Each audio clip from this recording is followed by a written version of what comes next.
Good afternoon, Ms. Dempster, and good afternoon, Dr. Mumford. Mr. McIntosh. Thank you, Lord. Dr. Mumford, before the lunch break, I asked you during the lunch to double check the locations and descriptions of the 2016 and 2018 Mycobacterium cheloni infections results. Are you able to help us of which ward the 2016 case was located? I am. It was on 2A. 2A. And it was a bloodstream infection? It was. And was it described as Mycobacterium cheloni? Yes. Of the 2018 infections, was one of them located on 2A? Yes. And was it described as Mycobacterium cheloni? No. The one on 2A was described as a gram-positive bacillus. Is that a sort of higher level grouping within which Mycobacterium cheloni would fall? Yeah, it's a very, very high level. And the other 2018 case, which ward was that in? That was in 3B. And how was that described? That was described as a presumptive mycobacteria. Did you say an atypical? Presumptive mycobacteria. Presumptive, thank you. The patient who had the 2018 infections gave evidence to this inquiry, and within her statement, and that of her family, it describes that she was only in that ward, 3B, or 3. Sorry, I misheard you. Was it 3B or 3A? 3B. 3B, for a matter of a day or so before the infection, before the blood test was taken, and previously been in 2A. All right.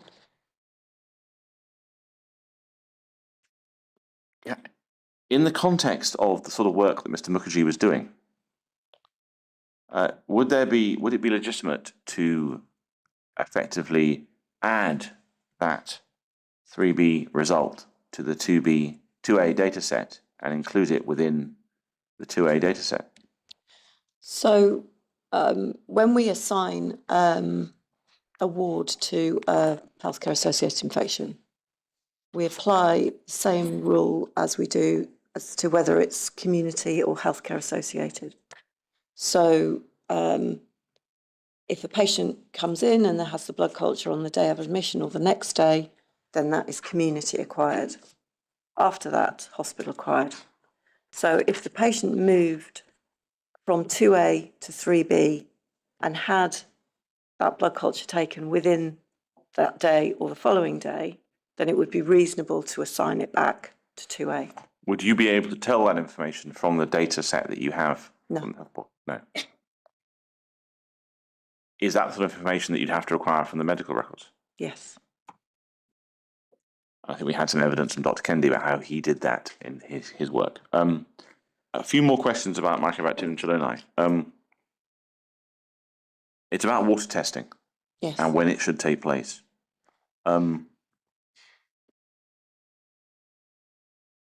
What do you think the guidance should be in Scotland in respect of whether there should be water testing once a Mycobacterium cheloni or atypical mycobacteria has been suspected or confirmed in a hospital? So for mycobacteria, I would say yes, that it should be part of the investigation to do water testing at the earliest opportunity in area related to that patient when they acquired the infection. For other atypical mycobacteria, they're not all water related, and you would have to go on a case by case. So it would depend on which one they were? Yeah. But for Mycobacterium cheloni, you should water test? Yes, because it's well recognised as a contaminant in water in healthcare. Ms. Dempster, do you have a view on that question of whether you should water test having found Mycobacterium cheloni? I think you would as part of your investigation of that case. Can either of you help me on whether there is a policy or guidance in England that covers this issue as to whether, England and Wales, as to whether one should test having found Mycobacterium cheloni in a hospital? I don't think there is, no. I've got a series of questions which come down to yes/no answers. I think I'm going to direct them to Dr. Mumford because they seem like a microbiologist sort of question. So after the 2016 case was found in Ward 2A, should the water have been tested in that ward? Yes. In 2018, once the tests had come back that confirmed they were Mycobacterium cheloni tests, the two that were done in 2018, should the water in 2A have been tested then? Yes. In 2019, I think I don't need to take you to it. I hope you recollect. There was some discussion about where the microbentaloni was found. Do you remember where that was? I think it was in theatre from a scrub sink, I think. Could it also have been found in shower heads? I don't recollect that.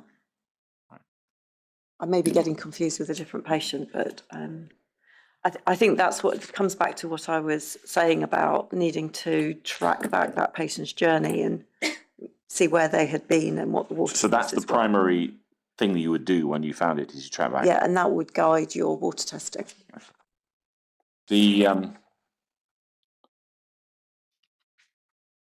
can you derive any information from the finding that I think there was microbentaloni in Ward 6A in June 2019 in the water inside the filters, as it were? Can you derive any understanding of whether there would have been microbentaloni in the water in previous years from that information?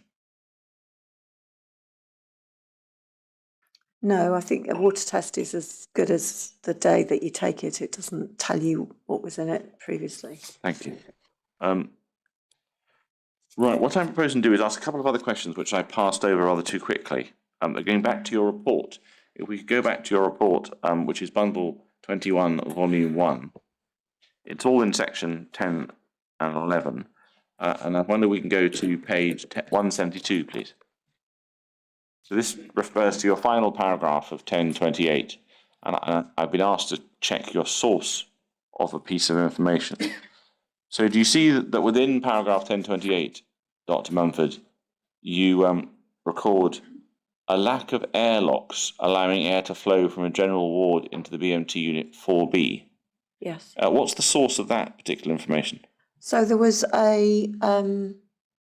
investigation within the cryptococcal report, though, and I can't remember if it was, I think it was Dr. Hood's report.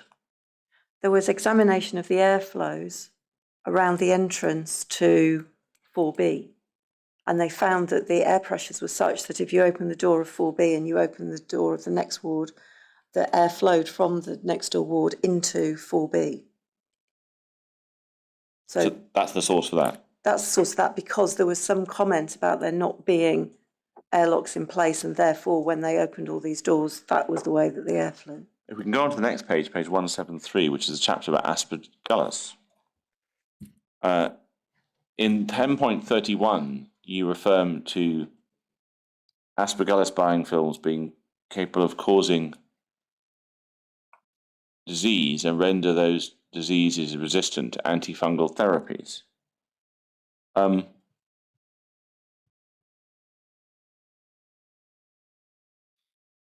In the event that such antifungal therapies were used over a sustained period of time, due to the risk of fungal disease in the environment,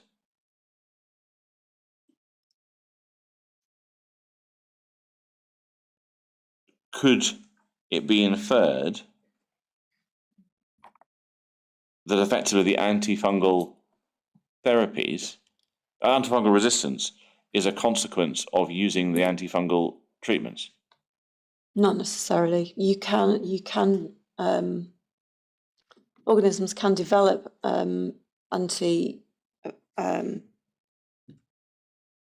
they can develop resistance, but it's not as common, and not in the same, doesn't use the same mechanisms as antimicrobials. So it can happen, but it's not common. Right. Well, that's common. If we move on to your I'm just going to take this one out of. I'll leave those ones until we get to the conclusion section. Actually, that's probably easiest. So what I want to do now is to. I thought it was a good idea. I don't think I did this with you yesterday. Both of you, Dr. Mumford and Ms. Dempster, have made a declaration of your role in the report. This is Bundle 21, Volume 1, page 105, in section 2.2. Now, obviously, you can see it on the screen, but I wonder, Ms. Dempster, if you could explain in your own words how you see your relationship to the inquiry in terms of your independence. Well, we were approached and asked to do that piece of work and to look at, I'll call it evidence, whatever the information we had received, and to assess it. And do you have any obligations in terms of what information you have to give to in your report, how complete it has to be, what viewpoints you have to consider?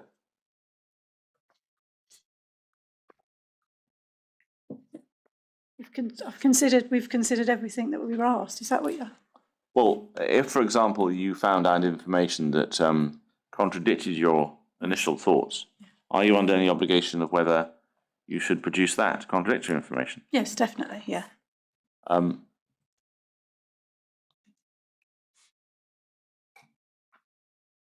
Have you used, to what extent have you used the information that you acquired, the understanding you acquired of the hospital from either your visit with the independent review or your work for Gaynor Evans in reaching your conclusion?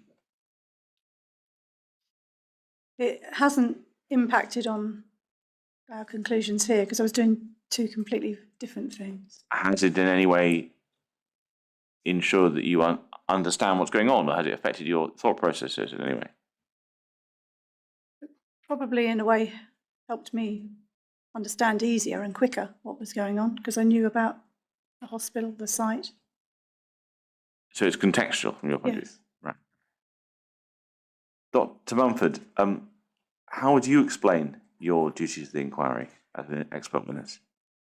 So it was to write the report for the inquiry and to study all of the evidence that we were given and to report in an unbiased manner our findings. Have you had to deal with the other inquiry experts over the time you've worked for the inquiry? Yes. So what is your connection between your work and that of, apart from Ms. Dempster's joint report, but the other inquiry experts with whom you dealt? How much exchange of information or indeed exchange of opinions has there been?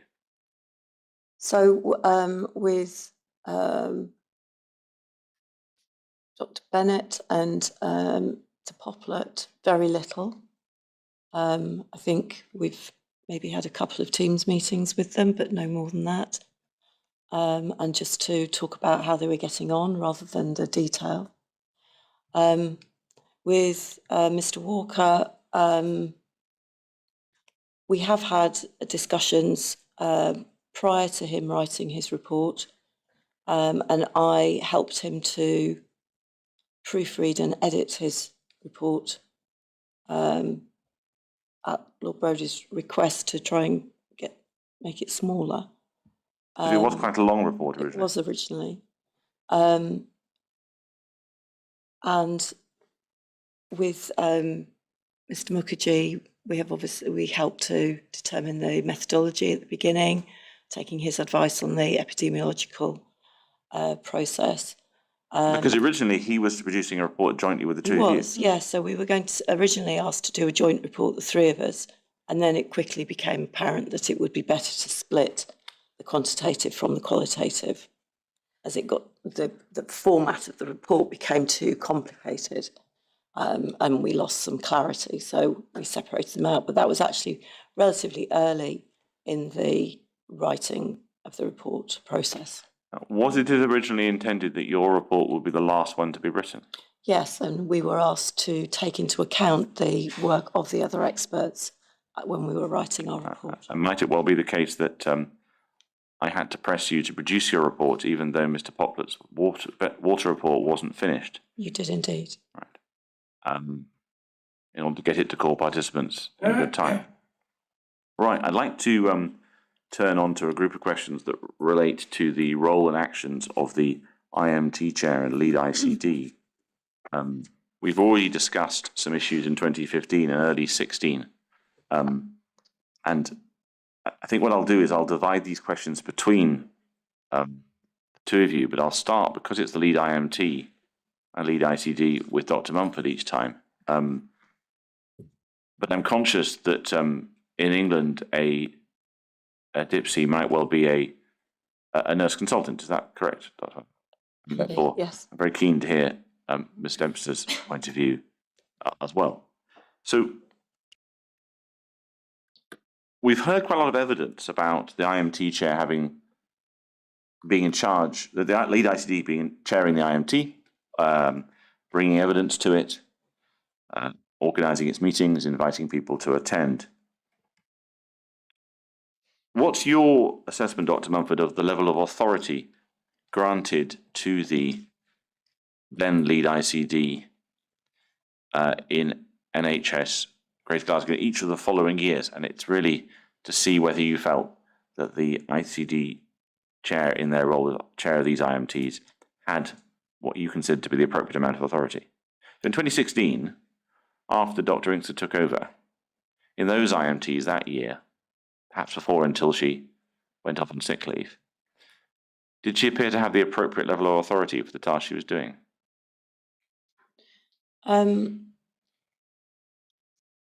From the IMTs that I've read, she appeared to have the authority to order additional testing, to ask for additional information, to form the IMT, to influence the outcome.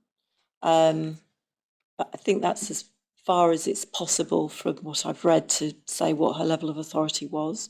But for those things, it was appropriate. Was there anything that she didn't appear, as far as you can tell, to be able to do at that point? I don't think I remember seeing anything. No.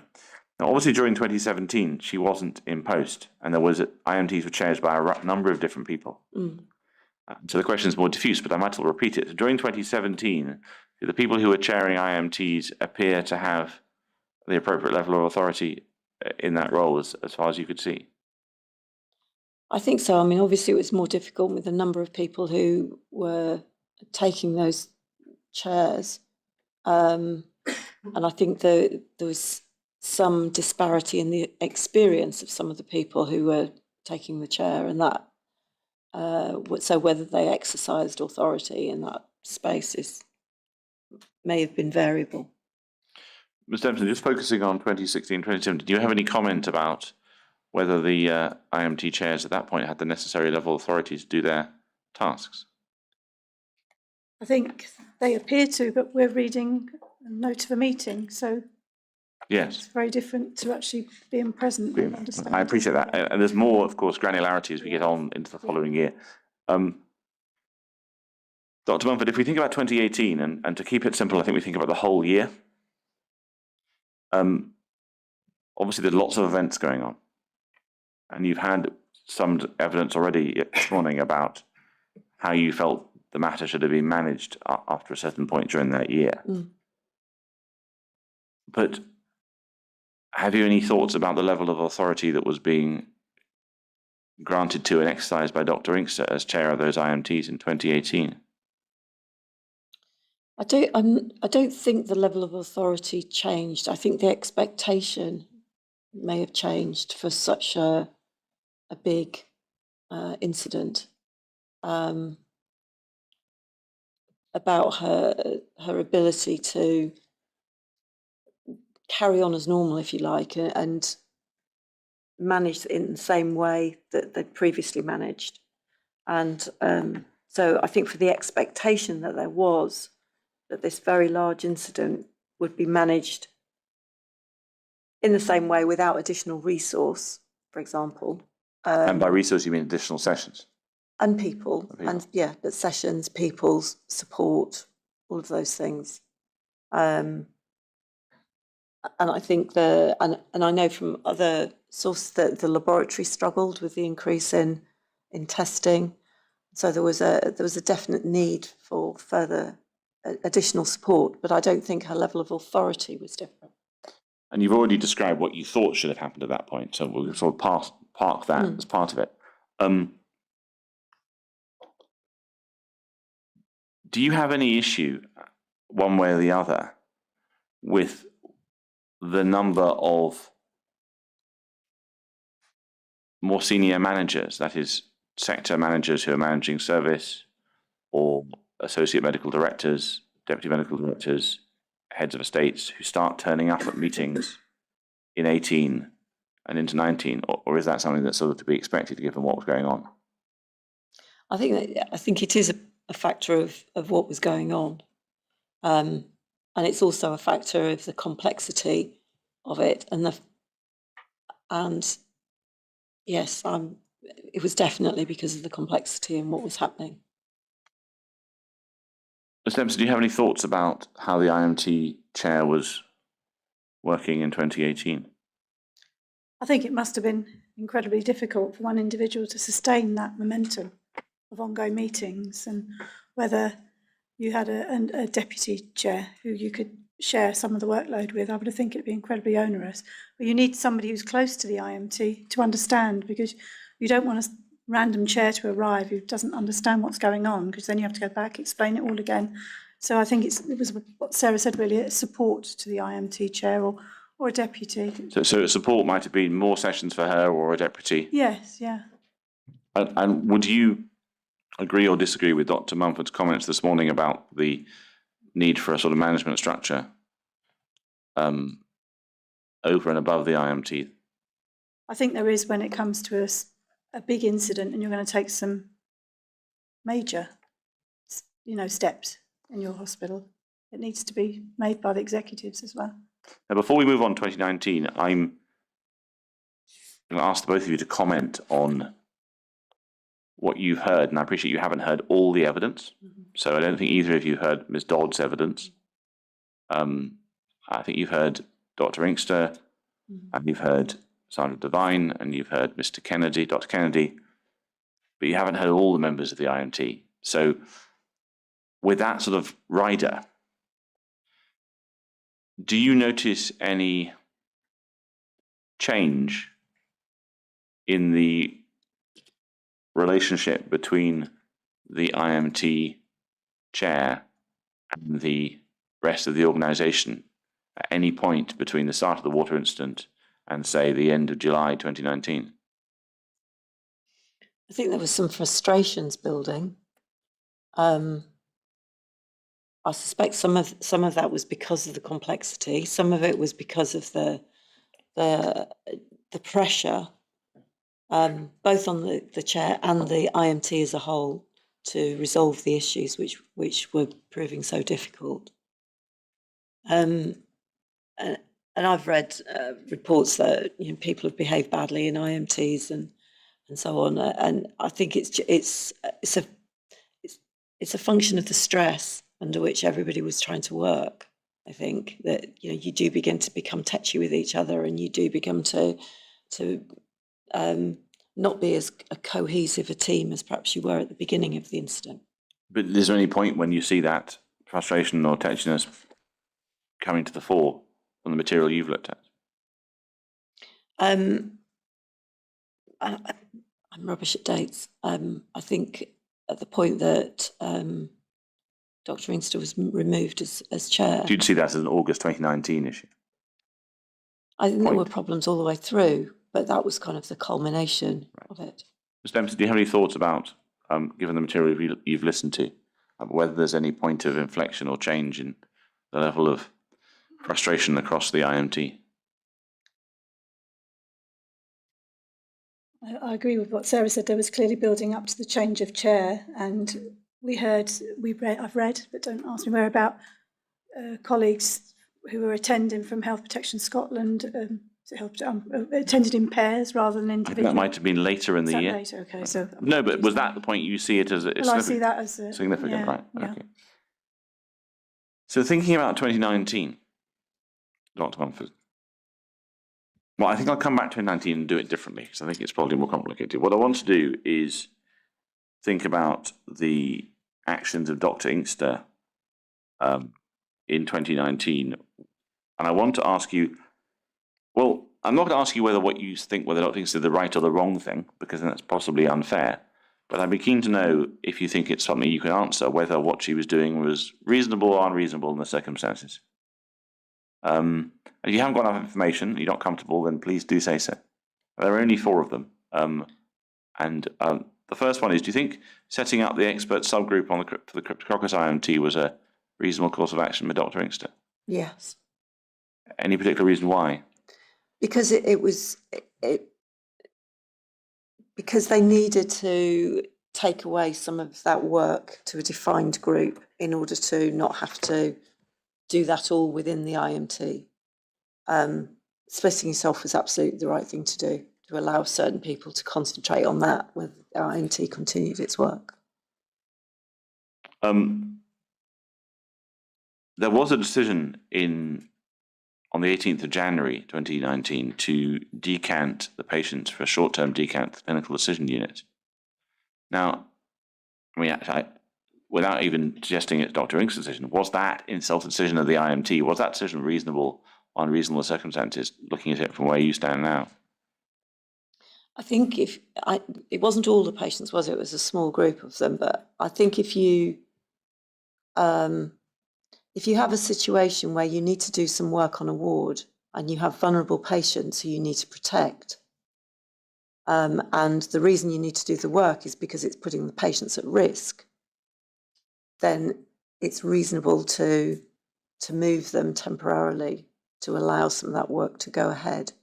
And it's safer for the patients, and it enables a safer environment to be developed as a consequence. Now, I think I'm going to ask the next question to both of you, which is, there was a decision made by the IMT at the start of August 19 to cease new admissions to Ward 6A and to divert patients to Aberdeen and Edinburgh.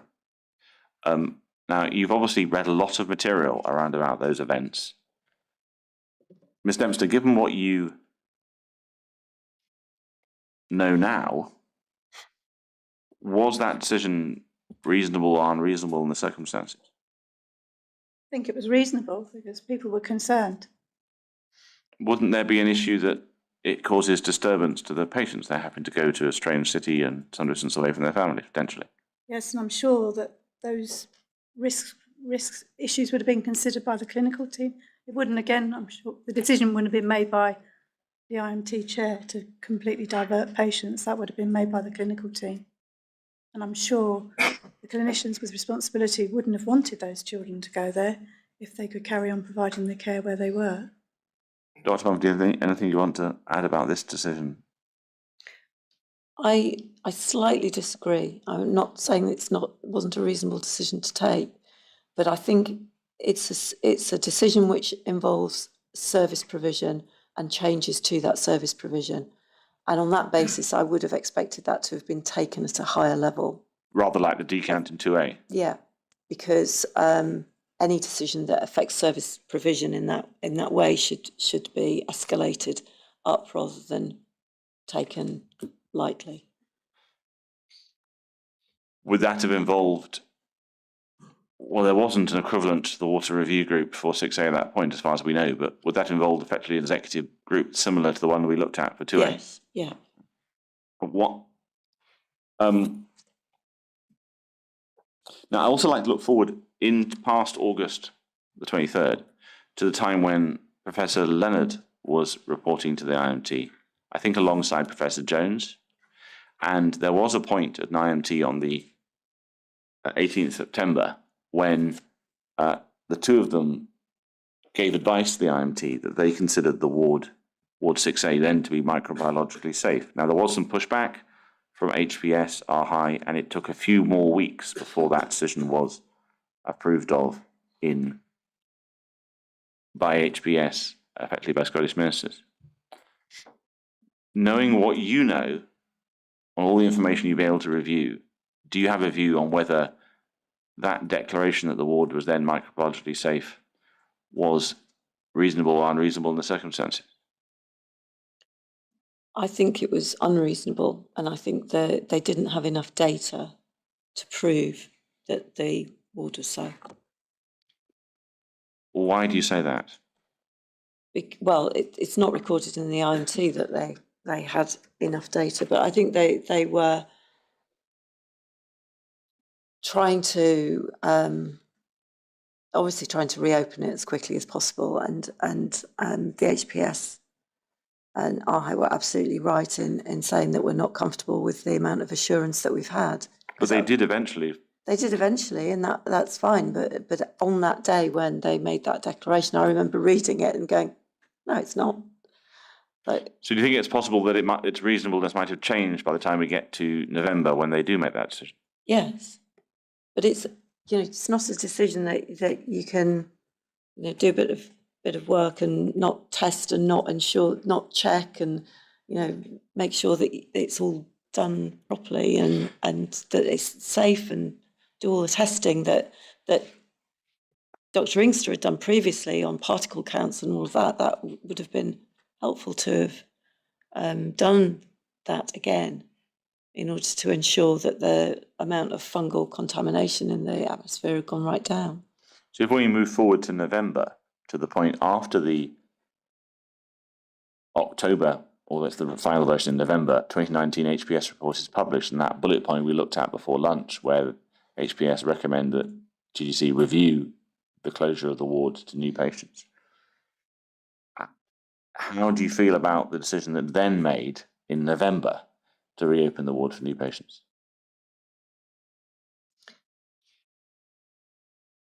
I don't think I'm as close to the detail of that but I think it's reasonable in the circumstances when the risk to the patients being transferred elsewhere was greater than the risk that they faced on the ward. So you see there's a sort of balancing act. You have to do a balancing risk assessment, yeah. I mean, it's difficult to look at this from hindsight, from years afterwards. But what is it that's different between the September 18th suggestion and the November decision to actually make the decision? What additional information do you feel comes across, or becomes available?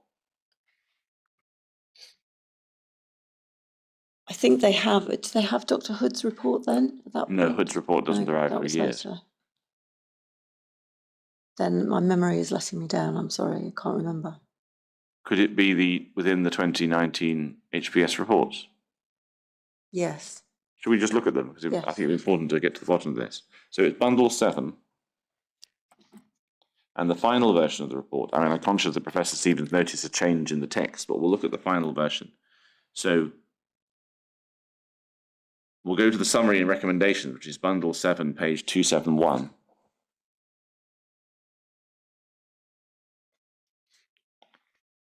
And this, what we'll do is we'll look briefly at this page to see if it assists you.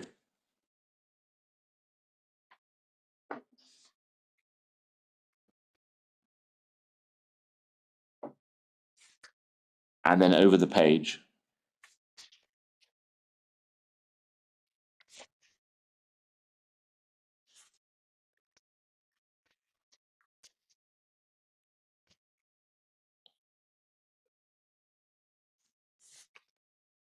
I just wondered the extent to which this report provides support for the suggestion that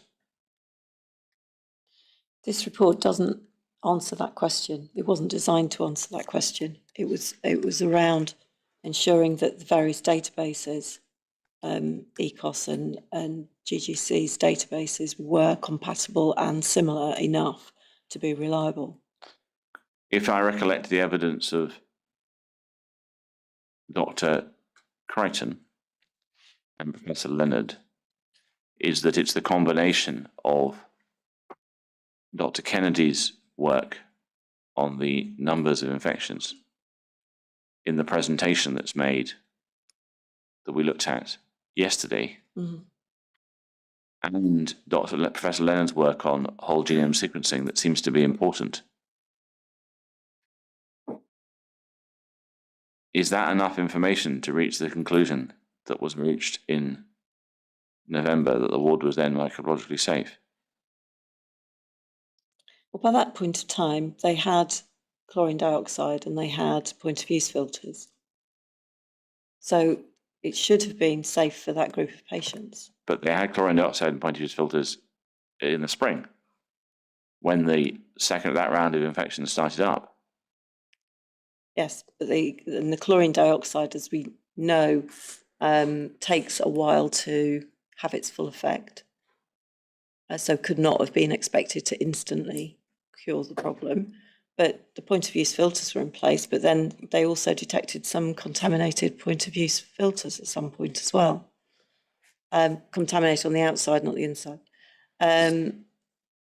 So not having the full information that was available at the IMT, and not having been there, it's difficult to comment on exactly how they came to make the decisions. I mean, have you looked for an explanation about why they made that decision? I couldn't find one.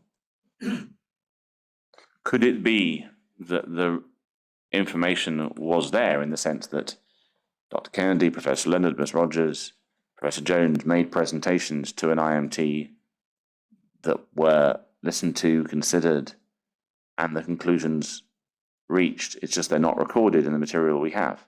Oh, absolutely. Absolutely, because the minutes of any of the IMTs are not verbatim. They are notes and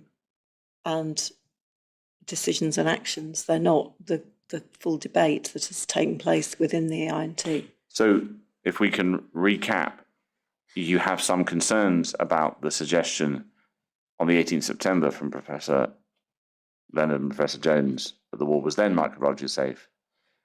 You're more reassured by them making a decision later because there's more information, but you can't tell what the basis is. Mm. I think probably where I'll leave that.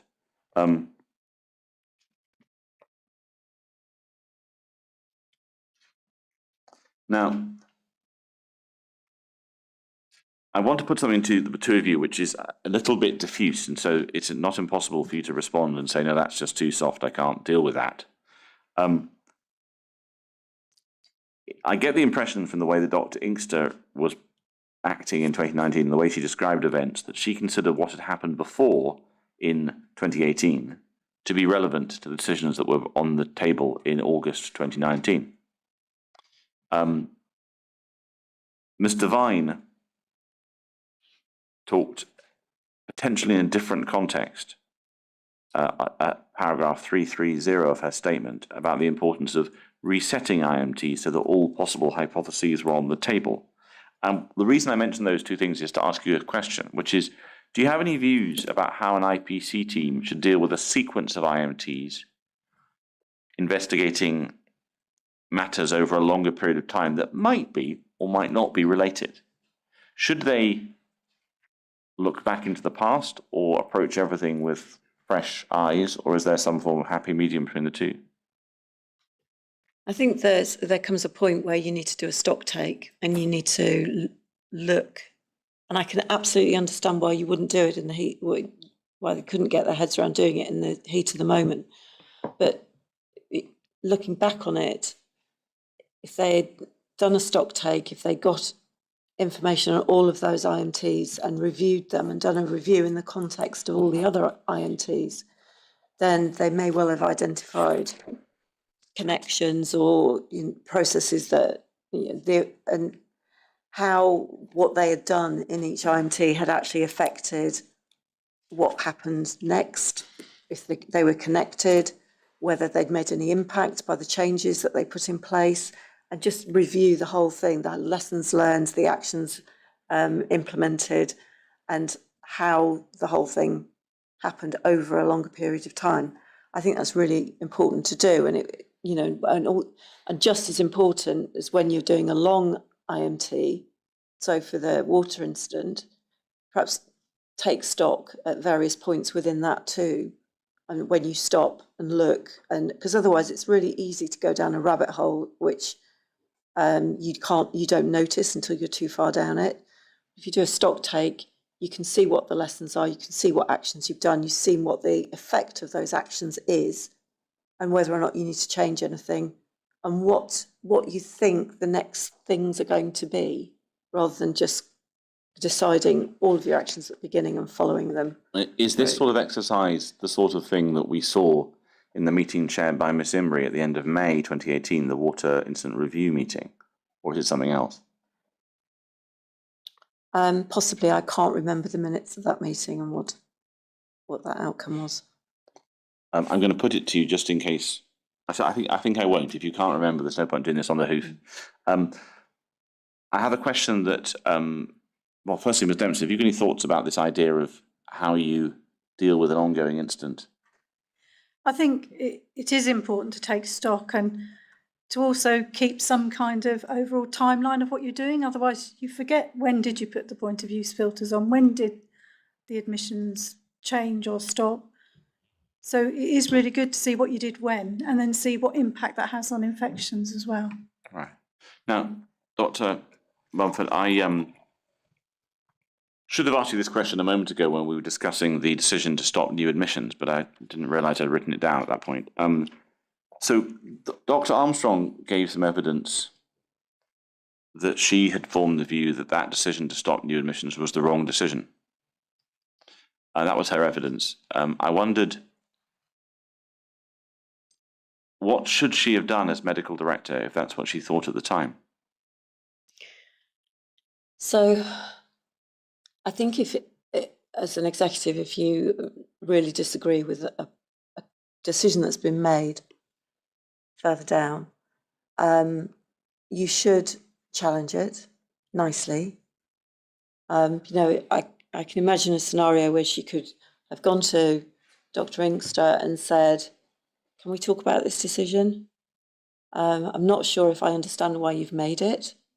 Could you talk me through it? Let's discuss it. And then present her argument as to why it's the wrong decision, and to actually come to an agreement. Maybe they would leave it but reassess it in a week or whatever. But the worst thing you can do in that situation is make the person feel bad about the decision they've made, because they make it with good intent. So especially as a medical director, you really have this duty that you have to not tell people off. You work with them. They're all part of your wider team. And you do it in a collaborative way. And there is a way of telling somebody that they've done something stupid, and there's a way of not telling them.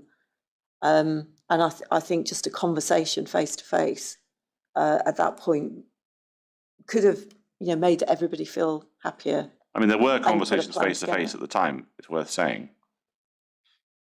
How do you respond, which I'm sure someone has just thought if they're watching this, that you've only been a medical director for just over a year and she's been a medical director for 12 plus years? So prior to being medical director, I was a deputy medical director dealing with a large part of the medical director portfolio, which included doctors' discipline and patient safety. So I came up against a lot of issues where I had to talk to people in difficult circumstances where I might have disagreed with them and needed to get the best out of them in the best possible way. And that's the reason you say what you've just said. Mm. Right.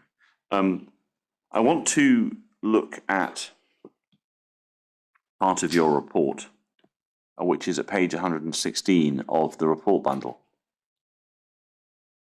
Now, if we go to page 115 to start it off, so you've got a section called Potential Issues and Areas for Failure. I wonder if you can explain what the purpose of this section is. I don't know whether, Ms. Dempster, might you be able, who wrote this section? Because it's maybe the work of one hand, I don't know.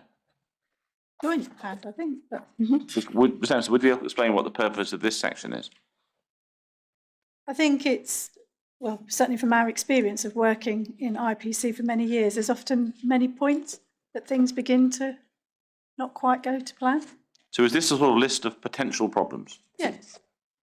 Should we assume that everything on this list went wrong in NHS Glasgow? No, it says potential issues, yeah. Okay. If we go over the page,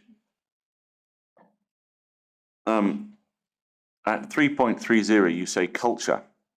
The lack of an open culture that supports reporting of cases, incidents in an honest manner leads to a failure in recognising, learning and ensuring that these lessons are learned and shared within the organisation, ultimately resulting in the same errors occurring.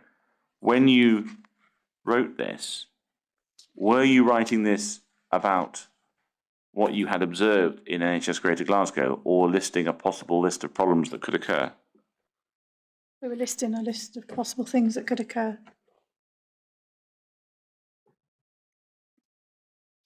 since we're looking at it, is there anything in this list that you have identified as occurring in NHS Greater Glasgow?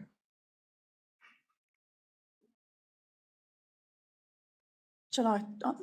Maybe break it down by the commas. So we look at the first bit, the lack of open culture that supports reporting of cases in an honest manner. Is that something you've identified, Mr. Dempster, in NHS Greater Glasgow in your work?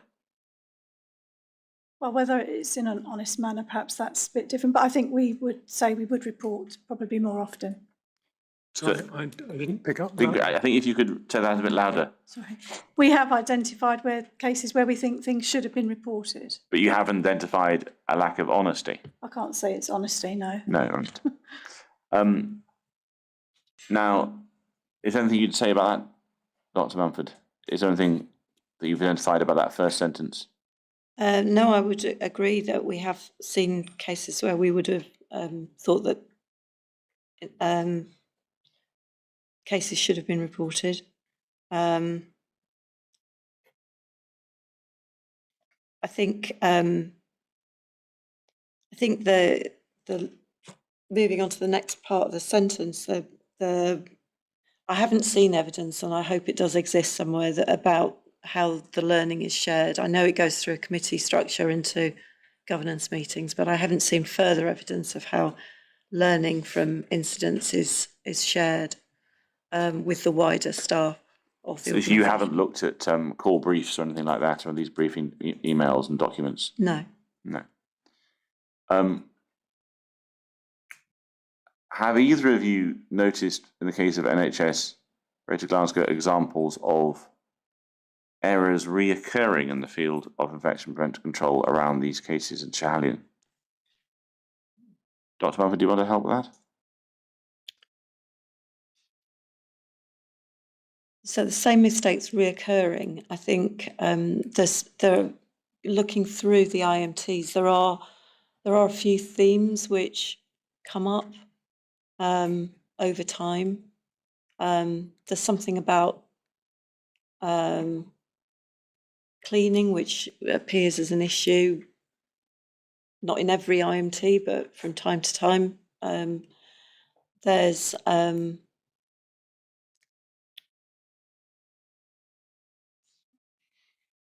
obviously the repeated issues about the ventilation and about the water and so on.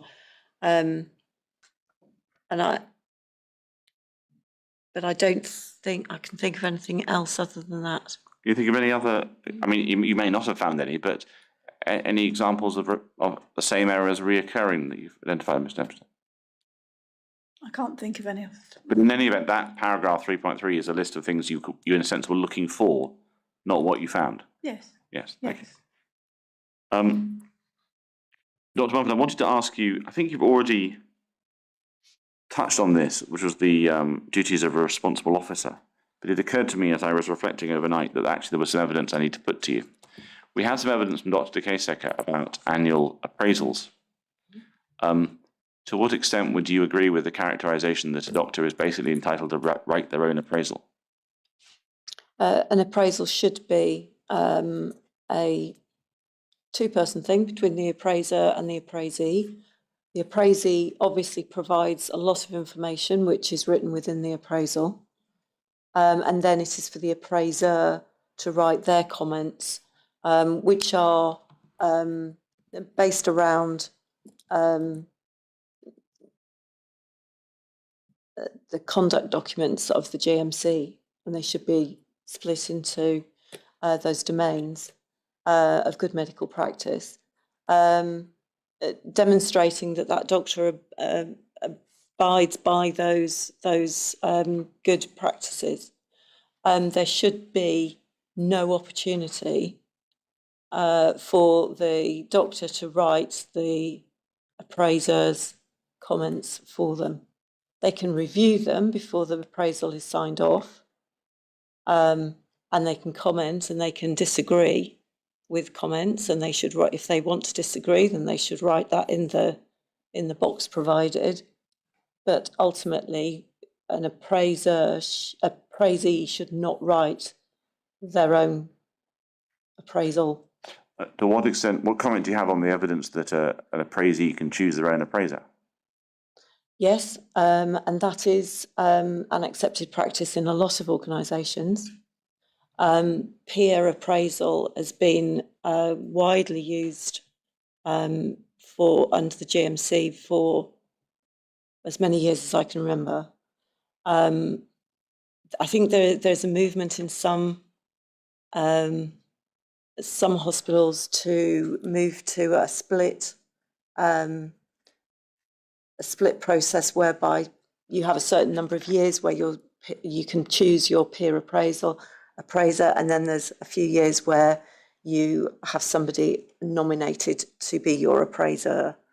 I think that is thought to just add that richness, because you'll get somebody who is maybe outside your specialty and has a fresh look, so that you don't have somebody, one of your best friends appraising you for 5 years in a row. I'm going to ask you a series of questions about some evidence that Dr. Armstrong gave about the behaviour as she saw it of Dr. Inkster and Dr. Peters. But just at generality level, if a doctor goes through appraisal for a number of years, can they derive reassurance? In a sense, does appraisal almost in a sense wipe the slate clean, in the sense that everything should be outed in an appraisal? It shouldn't hang over you in some secret place. Well, the appraiser is not there to do the bidding of the medical director. So the appraiser should not be there to ask questions on behalf of a medical director or anybody else. It is a conversation. It is partly coaching. It is supportive. It is not there to be in any way disciplinary or to tell people off. It's very much a supportive process. So if we look back in the history of Dr. Peters and Dr. Inkster in this hospital, we heard evidence from Dr. Stewart, amongst others, and Dr. Cruikshank about a review that he carried out in 2015. We can just put that on the screen. It's a bundle 14, volume 1, document 41, page 463. I'm not going. Have you read this document? No, that's definitely the wrong place.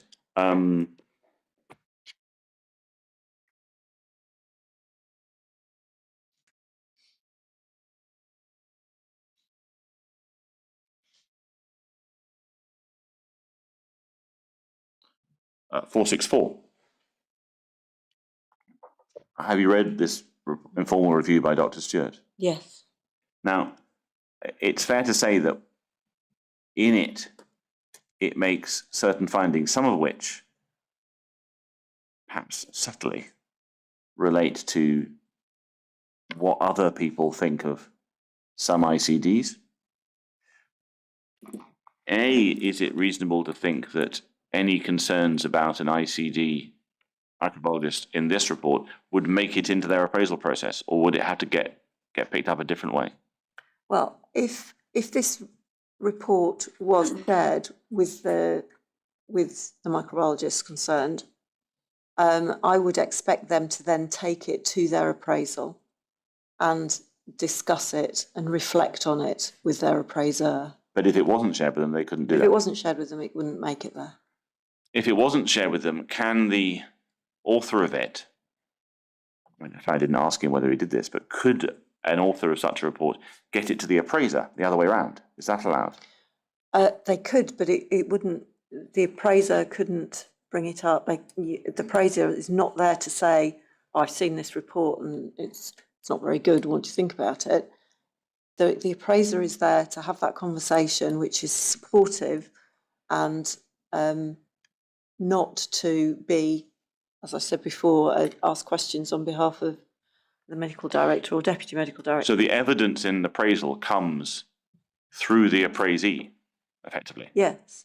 They collect together their evidence? Yes. What you can do is, if you have a particular, say, a complaint or a serious incident that you want that to be discussed at the appraisal, you can ask both the appraiser and the appraisee, if they're involved in that complaint, serious incident, to discuss it and, so the medical director can ask to document some reflection. Right. So if we move on to perhaps a more specific piece of allegation, which is in Dr. De Caseca's Stage 2 whistleblowing report, following Dr. Redding's Stage 2 whistleblower, which is Bundle 27, Volume 4, Document 6, page 81, at page 83, bottom half of the page, we have, perhaps surprisingly, in a report into a whistleblower by Dr. Redding, a critique of Dr. Peters in the final 6 bullet points, which was discussed with her and a number of other people in evidence. Given this report wasn't shared with Dr. Peters, she couldn't take it to the appraisal, could she? No. But if we go back up to the previous page, we see that Dr. Green was one of the people interviewed. She's the appraiser.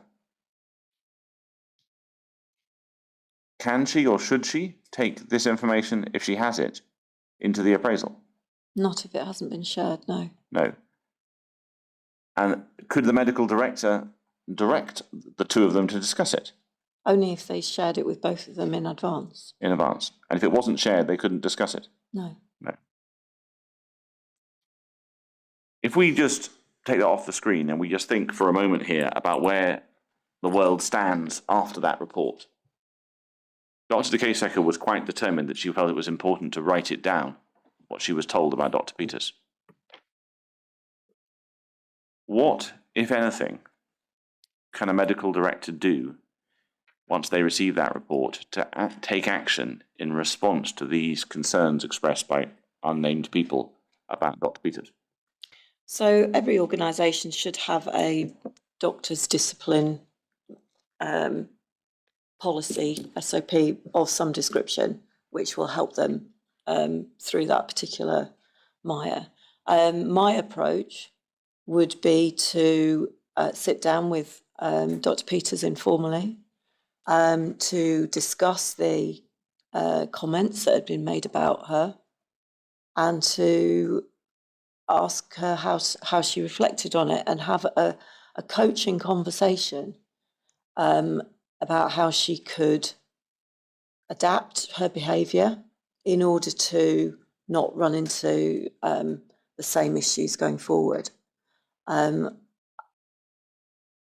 think it's, she's already a whistleblower, so most people think you do have to tread more carefully if you're having that kind of conversation with a whistleblower, but it's absolutely a conversation that should have been had. Is it appropriate to, I think Dr. Armstrong's evidence was to delegate it in some sense, she wasn't particularly specific, but to Dr. Green? Is that an appropriate course of action? Potentially, it depends if Dr. Green was skilled at having those kind of conversations or not. And certainly couldn't have done it in the appraisal. If we look forward to where we are now, so that's now 6 years on, and the whistleblower is still in a sense going on,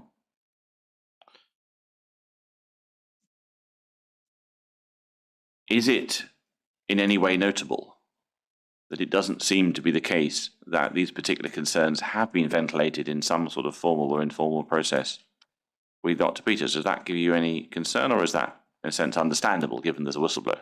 No, I'd be surprised that it hadn't been dealt with, at least informally. I mean, there's nothing there that would stand up just from that document. There doesn't appear to be anything that would stand up in a doctor's disciplinary process formally. It wouldn't. I don't think it would reach the threshold of even a first written warning. But to have that informal conversations, to have an informal conversation, to document in writing what you discussed, and to give advice very clearly about your expectations of her behaviour going forwards, puts a marker in the sand. And then if your advice is not taken and she fails to follow those changes to the way she behaves, you could then have her back in. And doing that, you would reach a point where you might end up in a formal procedure because you've asked for some changes, she hasn't done it. We've asked her again. You know, there would reach a point where the good practice domains would kick in, and you could you would expect something more formal if there was no change made. I wondered, did you watch Dr. Armstrong's evidence? Yes. Do you recollect the last few minutes of it? Yes. I need to just put the right page on the screen, and I'm afraid my note.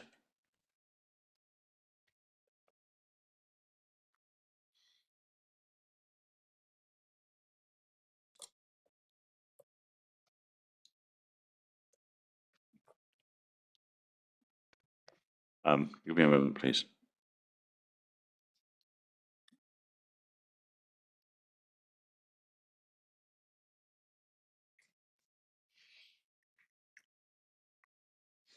My recollection is that Dr. Armstrong wanted to express the view that she felt that neither Dr. Inkster nor Dr. Peters were putting the interests of patients first, and they were putting their own desire to be right ahead of that. Mm-hmm. That's not, I'm sure, an exact quote, but that's roughly the position that was expressed. Do you recollect that? Yes. Do you have any views about whether that issue should still be live now, 5 years afterwards? No, that should have been dealt with at the time. And how would it be dealt with?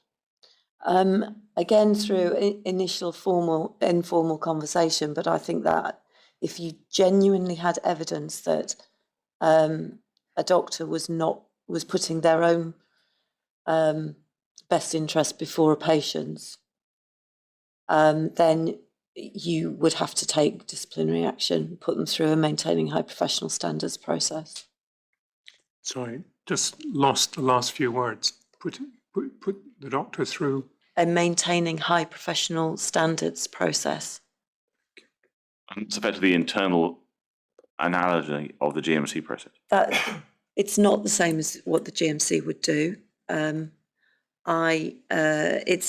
It's a process by which you investigate a doctor. So you appoint a case investigator, you appoint terms of reference, and you have the case investigator working with somebody from the HR team who do an investigation, talk to witnesses, come back, present you with a report, and then the medical director acting as a case manager would then decide what further action to take, whether there is a case or in which case you might want to take it to a hearing.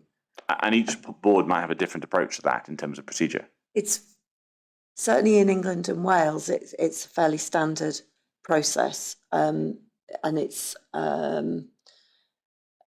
governed by a thing called the Practitioner Performance Advisory Service. But that's England and Wales. That's England and Wales. I don't quite know what the equivalent. I don't think you have the equivalent in Scotland. But the other way of approaching it is to talk to your GMC employment liaison advisor, who are always a wealth of advice and information, and can advise you on the best process to follow and the best course of action to take. Do you have any? Are you willing? You might not be willing. Are you willing to express a view based on what you've read and what you've heard about whether there's any basis that you've identified for that statement that they're putting the interests of patients behind that of being pretended to be right? If you don't feel you can reach that conclusion, then please say. I have seen evidence of where behaviours from everybody involved almost have not been what you might want them to be. But I haven't seen any documented evidence that would suggest that. what I want to do now is turn to Ms Dempster and ask a few, slightly fewer number of similar questions. They basically turn on the evidence we had around concerns about instruction and an instruction given by Dr. Peters to a number of nurses, including, I think, Miss Urquhart, to wear an FFP3 face mask, if I've got that right, to treat a particular patient with an RSV virus in 2015. Is that something you remember hearing evidence about? And there's an email thread, which I won't take you to, but for the purposes of later reference, it's volume 27, bundle 27, volume 11, document 11, page 70. I have two questions about this. The first relates to, do you have any views on the actual event? In that it seems to have been the case that Dr. Peters advised that the face mask should be worn. There was a small amount of pushback. Dr. Inkster then said, no, it's probably a good idea. They were worn, but there was a suggestion that it should be dealt with through a process. Do you have any views on this sort of process-driven approach to these things? Well, I think the first point is if the face mask was needed, it was needed today, not following a process. So if staff needed to wear some respiratory protection, they needed them at the point that they were advised to wear them. Didn't wait for a decision or a meeting of an SMT to decide yes or no. As a senior nurse consultant, I think it's probably fair to describe you as such. Will you have come across occasions in your career when some doctor has got a view, microbiologist has got a view about something which you're a little bit suspicious of, but you have to deal with their advice? Yes, on many occasions. Yes. Generally speaking, what would you consider to be the appropriate way to deal with advice from, in this case, I think, an on-call microbiologist?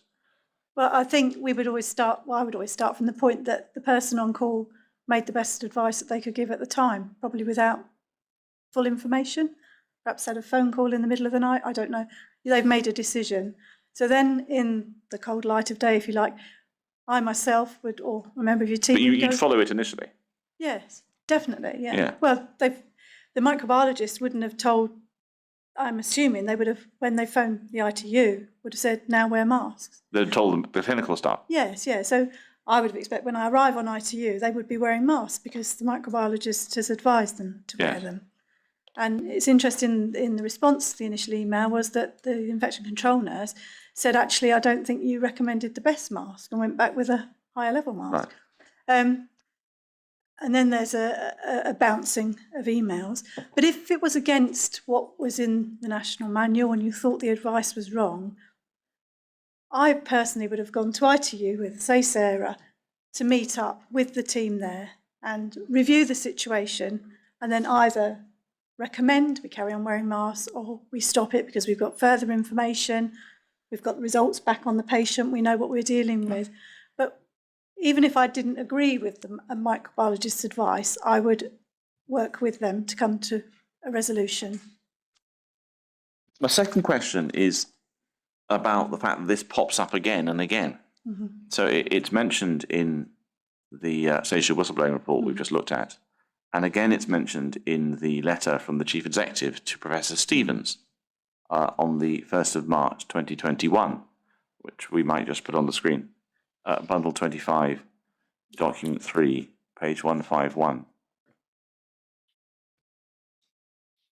And I think it's on the next page.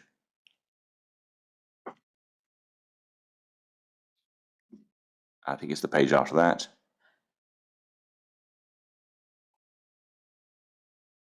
Keep going.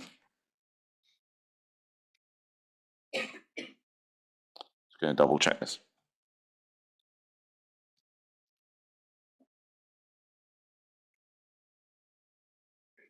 Page 153. Yes, 153. Thank you, Miller.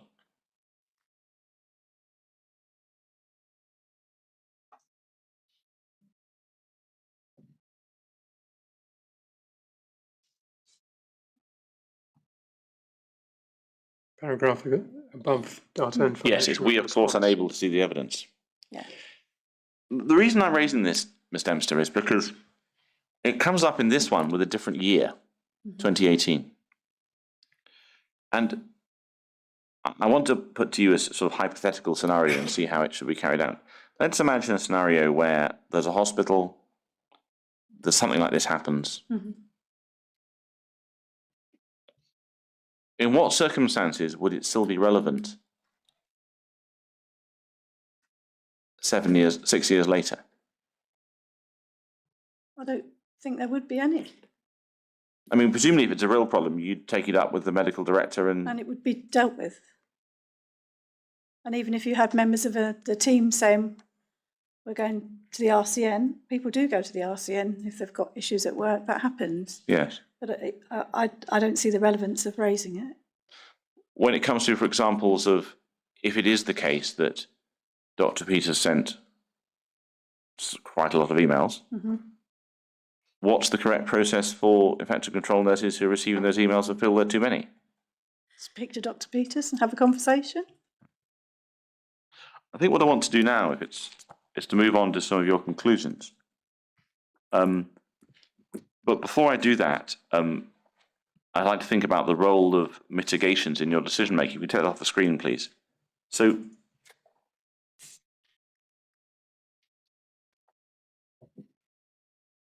am I right in thinking that some of your decision making, Dr. Mumford, involves to some extent assessing that the taking of certain mitigation measures, such as fitting point of use filters, having a decant, or fitting chlorine dioxide, is supportive of the conclusion that there's a link between the environment and the infections?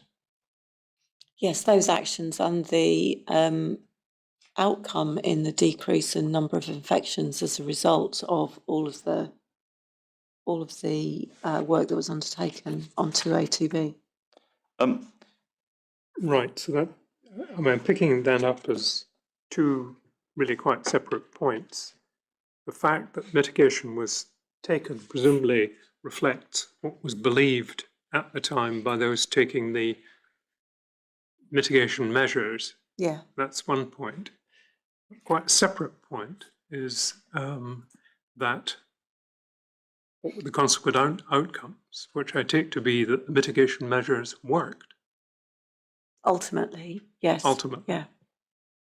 How would you respond to the suggestion that one shouldn't take that approach because a mitigation mitigation might simply be just best practice, and therefore one can't read into it that there have been some form of admission that there's a connection with the environment? So having point of use filters on taps is not best practice. Why? Because they are very much a secondary approach to controlling a problem rather than preventing a problem in the first place. But is chlorine dioxide, I mean, actually might be out of your area of expertise, but chlorine dioxide be best practice? Yes. In a building of that size where it's very challenging to control the water purely by temperature, chlorine dioxide is a really useful primary control to put in. The decant, do you feel that you are entitled to draw any inferences from the decision to carry out the main decant of 2A to 6A in terms of your views on causation?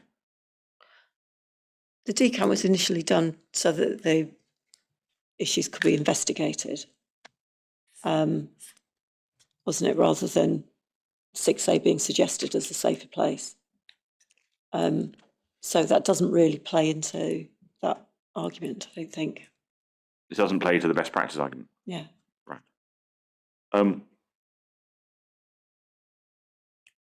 I wonder if I could take you to the GGC Direction 5 response, which is Bundle 6, Volume 5, page 21, at question 20, paragraph 22. So it's page 21.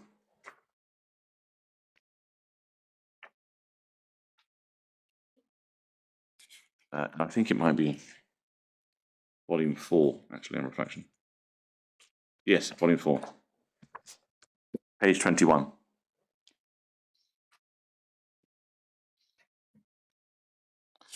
So it's looking at, if you could zoom in the top half of the page, please, that'd be helpful. This is about the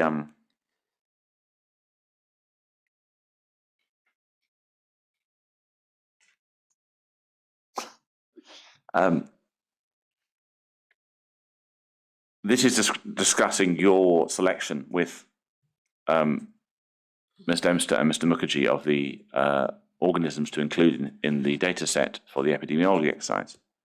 And it says you've also included gram-negative bacteria and fungal taxa, e.g. molds, that are widespread in water distribution systems, but for which there are few or no case reports of human disease, and that are exceptionally rare or absent from the NHGGC infection data shared with the expert panel. These taxa do not cause disease with measurable frequency, which I think might be a quote from your text. And they want you to explain your approach to selection of environmental pathogens. Would you like to break that down into sections, or do you have an overall view? Well, we discussed how we selected the organisms that we looked at yesterday, and they were based on the organisms that grew from the blood cultures taken from the children who were in 2A and 2B. So to say that they were absent is wrong. Rare, possibly, but they were still there.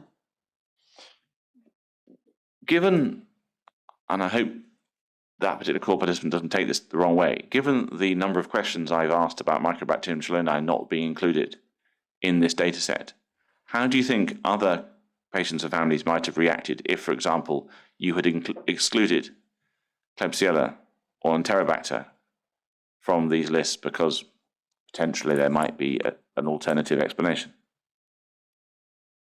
I think they would have been upset, and rightly. Why do you say rightly? Because we set about doing what we did without bias and to represent the facts. And the facts are that Enterobacter and Klebsiella are found in water systems, and we included them. Ms. McIntosh, this is an appropriate moment. Can I just walk back on paragraph 22? I'm just wondering if it's saying quite what I think it's saying.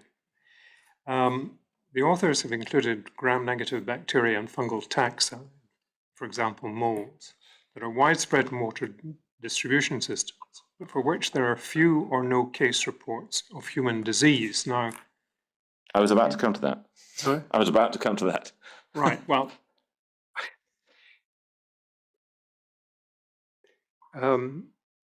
Greater Glasgow does communicate in quite clear ways, and it just does seem to be, well, take me through it. Well, so what I wanted to explore with you, you've addressed that these bacteria and fungal molds, yeasts, are widespread in water distribution systems. You've asserted that, and you've explained your basis for that.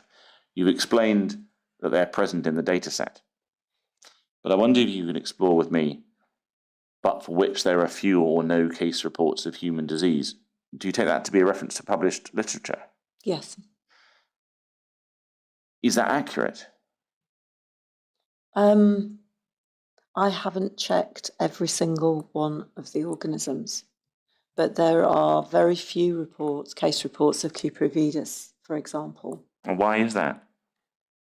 I think probably, well, there's two potential reasons. Either that it occurs and it's not identified, or it occurs and it is identified and it doesn't get reported in the literature, or there are very few events where Cuprovidus is a problem.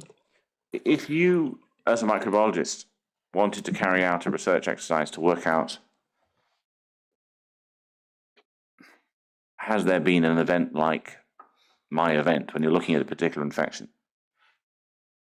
If you want to look out for, let's say you're investigating something like the aseptic pharmacy instance, a single sink or a couple of sinks in a single room in a hospital, if you go out there into the literature, will you find articles about investigations into single rooms and single sinks? Probably, yeah, you will.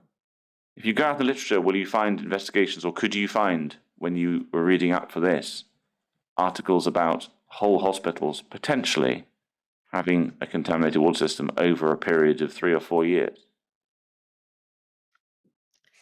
I don't know. You didn't? I didn't do that particular search. Right. Well, no. So your basis of this is that there may well be few case reports of some of these, but you ascribe it to there not being the papers rather than there not being the infections. I think it will be both. I But think what's the primary driver of the inclusion of these organisms in your list? the primary driver of inclusion is that we had a positive blood culture with the organism. And what was the question that Mr. Mukherjee asked the comparator hospitals to provide in terms of data about infections? I can't remember. Right, it's getting late. I'm not going to press you on this. But he asked for all positive blood cultures, Yeah. didn't he? The other, Thank you, Mr. Yeah, Dempster. yeah. The other thing to point out about rare organisms is that it's only relatively recently that we've had the technology to identify all of these organisms on a routine basis in a local hospital laboratory. So many of them would either go unrecognised, and I mean, when I first went into microbiology, and probably up to about 10 years ago, the biomedical scientists would say, we've got this funny organism, I think it might be this, do you want us to pursue it? And if it wasn't in a immunosuppressed patient, you go, nah, it's environmental, get rid of it. We don't go any further. And I think, so we don't actually know historically, because we've not been able to identify all of these organisms in the local laboratory. Obviously they have for research purposes, but not locally. So I'd like to ask both of you this question. Dr. Mumford, how do you respond to the suggestion that your conclusions are undermined by heavy reliance on the conclusions of Mr. Mukherjee? I don't think that's the case. Is it that they're not undermined by they're not Yes. heavy reliance, or they're not undermined? They're not undermined. I think we can see the evidence for ourselves. Ms. Dempster, do you have any views about the impact of your conclusions on your reliance on Mr. Mukherjee? No. You don't have any No, views? I don't have any concerns. Sorry. Oh, sorry. Don't have any views.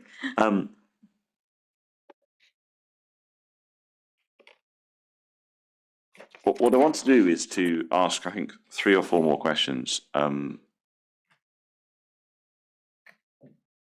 think I've already done that. I'd like to understand from both of you your understanding of a particular concept that the lawyers use, and I want to make sure that we understand what you think you mean, what you think it means, in case it's different. And that's the concept of the balance of probabilities. Ms. Dempster, can you help me what you understand to be the meaning of balance of probabilities? Something is likely to the balance of probabilities. I think it's looking at what you've got to see if it's probable to be the outcome of what we're seeing. And what does probable mean? We could get into a big debate about possible, probable. I think I'm quite interested to see what difference you see between possible and probable. I think from the work we've done, we haven't seen any other, I don't know if the word is evidence, to explain these infections. So for me, the probable position is that they were caused by the water or the I think I'm making more sort of a higher level definitional concept. Okay. What does it mean to say something is more like it? I think I've become brain dead at this point. What does it mean to say something is probable? It could happen. What does it mean to say it's possible? It could possibly happen. It may happen. Are either of those words synonymous with the idea that it's more likely than not to happen? I think probable. Right. Sorry, what was that? I think you said, I think probable. Yeah. Probably. Right. Dr. Mumford, when we talk about more likely than not, how does that connect to either probable or possible in your mind? So more likely than not is probable. I think possible is more of a 50-50 than a more likely than not. So it's more likely not more than 50-50. Yes. Right. So we asked a question of you both, which was question 4, key question 4. Is there a link, and if so, in what way and to what extent, between patient infections and identified unsafe features of the water and ventilation system? Now, you gave your answer in chapter 11, and there's a couple of questions I have arising from chapter 11. So if we can go to page 175 of your bundle, of your report. If we go on to page 176, it's been suggested there might be a small 177, a small error in paragraph 11.19, where you stated this was not the case for the Shannon unit, or indeed the rest of the hospital, apart from Ward 4B, as the ventilation system did not meet the expected number of air changes per hour. Dr. Mumford, is it the case that Ward 4B had the expected number of air changes per hour, i.e. 10, or did it have 6?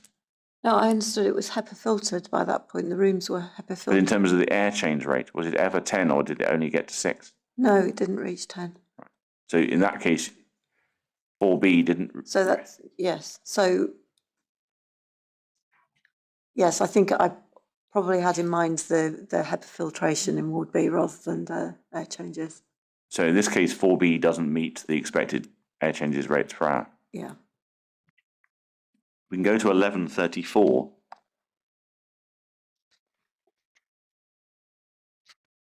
Now, you've only given your answer in respect of 2A, 2B, and 6A. You've not given this answer in respect of 4B. I'm going to explore the answer itself in a moment with you. Why did you not give an answer in respect of 4B? I think because I was saying inadequate ventilation system, and I think I was thinking it was HEPA filtered and therefore not giving mind to the air changes. Right.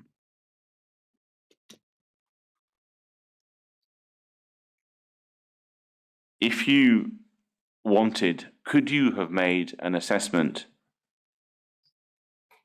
along the lines of 1134 in respect of Ward 4C, given the piece of work you did? No. Why not? Because I haven't examined the infections within that ward. And why have you not examined the infections in that ward? Because I wasn't asked to. Might that also be because Ward 4C didn't contain the Schehallien cohort? Yes. If we look at go back to the key question and take that off the screen, because I want to just keep this at a higher level. You've given your conclusion as to whether there is a link between the patient infections and identified unsafe features of the water and ventilation in chapter 11. I don't propose to revisit it this time. But what I want to understand for both of you is something which you perhaps didn't do in the report, but actually on reflection it might be helpful. It's to understand, in a sense, when the link actually came about and what confidence you have in it. And I'm proposing to walk through each year from 15 to the end of 19 and to ask you not to differentiate from your opinion, which is in chapter 11, but simply to say whether you feel the link you identified in chapter 11 existed in 15 and your level of confidence with that answer. Does that make sense? Mm-hmm. Let's start with Ms. Dempster. In 2015, I mean, would you like to have the end of your report on screen to remind you what you said? Or No, I've got it here. You've got it here, right. In 2015, do you feel the link you identified and described in chapter 11 existed in 2A, 2B, 6A in 2015? We didn't see the infections in that year. And so that would mean No. no. What level of confidence do you have in that answer? Using the infections as a marker, confident. Yeah, Yeah. I'm confident. Do you have any views on that, Dr. Mumford? No, I agree. I'll ask you, Dr. Mumford, about 2016. Again, thinking about the conclusion you reached in Chapter 11, did that link exist in 2016? I think it was beginning to emerge in 2016. We had the case of Cuprividis, which was shown to match a water sample in the pharmacy. Can I encourage you to keep your voice Sorry, up, Muller. Dr. Mumford? We had the case of the Cuprividis, which was shown to match a water sample in the pharmacy in 2016. We had a case of Mycobacterium chelonae, which wasn't investigated as far as we are aware. And there was 2 cases of Aspergillus infection, which, while you might not have been able to make the link except in retrospect, certainly shows the beginning of the problem starting to emerge. And what's your level of confidence in that answer? Yeah, I'm very confident. Ms. Dempster, any thoughts about? No, I agree. Ms. Dempster, I'm going to ask you about 2017. Okay. Do you have a view about whether this link that you identified existed in 2017? I think it did. There was cases of Aspergillus. There was patients were put on antifungal treatments. There was other blood infections coming through, Stenotrophes, etc. Does the fact that there doesn't seem to have been a report to the executive level that there was a problem with the water system at this point impact on your view that there was some form of a link in existence there? No, What's your level of confidence in that? I'm confident. Yeah. Doctor, any thoughts about 2017? Yeah, I think it's when we first saw the step change in the numbers of environmental infections. And so yes, and it was also the main hypothesis that all of the IMTs related to those infections.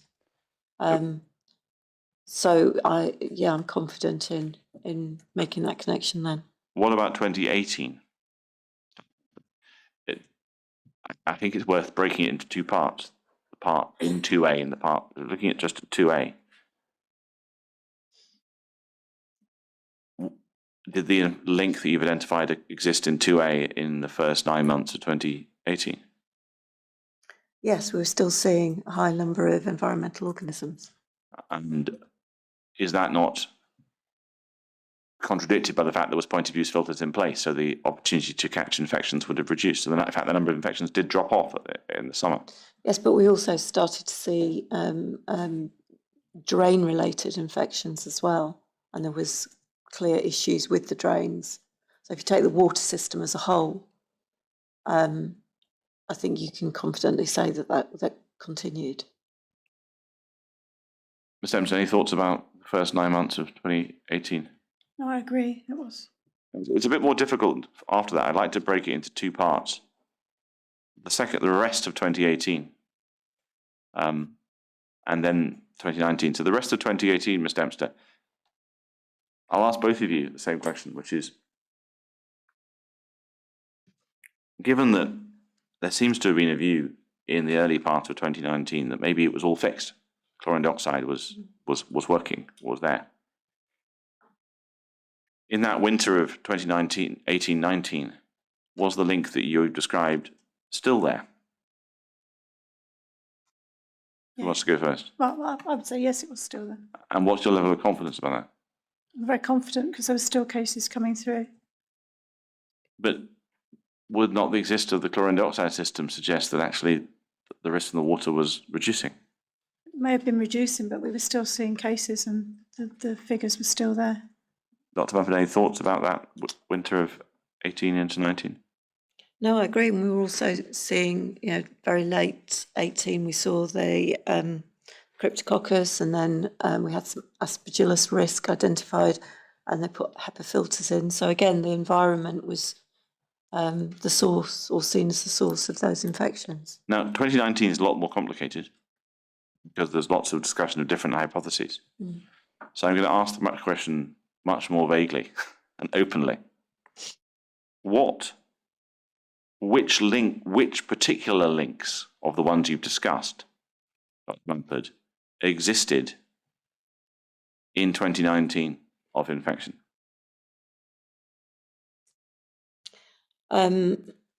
So I think the cryptococcus link with ventilation or lack of persisted into 2019 until there was more confidence about that. There was the risk of aspergillus related to the bathrooms, which needed to be refurbished. And there was still some water-related organisms found in blood cultures going through 2019, albeit not at the same level as 2018. What thoughts, if anything, do you have about chilled beams in 2019? So I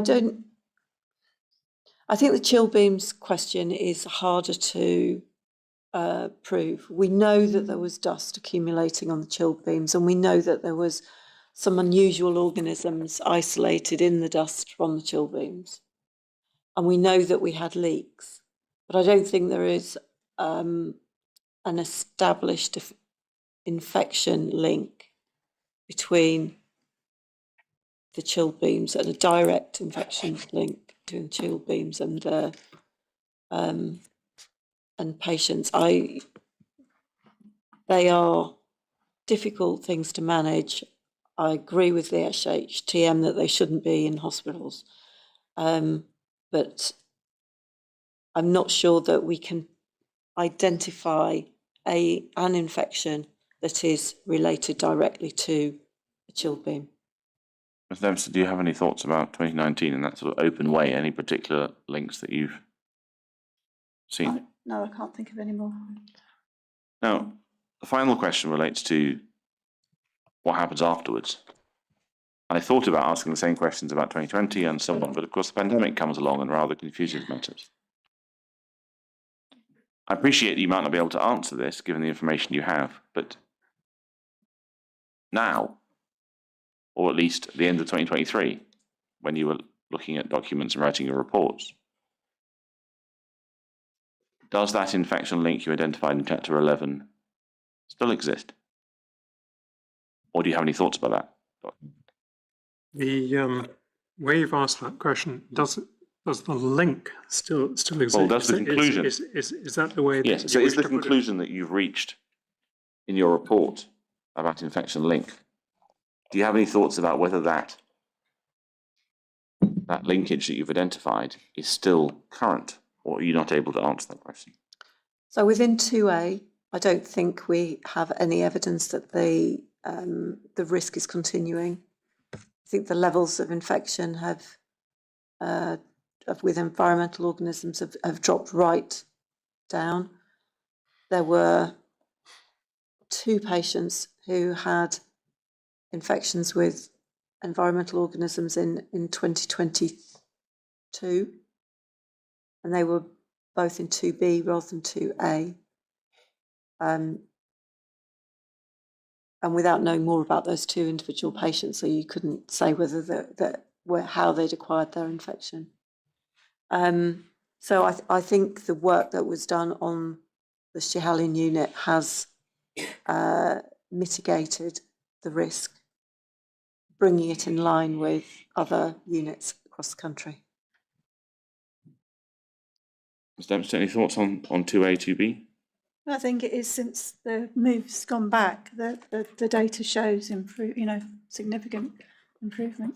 There's been some discussion and evidence about the Health Board considering removing the point of use filters. Do you have any thoughts about how they should go about assessing whether that's a good idea or not? Looking into the future, given that you're not a water expert, but you are a microbiologist, what's the sort of process they should follow? It's really difficult because once you've got them on, once they're on the taps, then it's very natural to take a very risk-averse approach to point-of-use filters. And keep them on. And keep them on. But that's not ideal in any way, shape or form, apart from the fact that they're ridiculously expensive. It's just not, it's not good. You should be able to use your taps as your taps. One approach would be to experiment with, if you had a room that was vacant and you could keep it vacant, and then you could experiment with that particular sink and outlets to take the filter off, test the water, run it as it would get used normally on a day-to-day basis, test it very regularly, and just see if there is anything that throws up suspicion in your mind.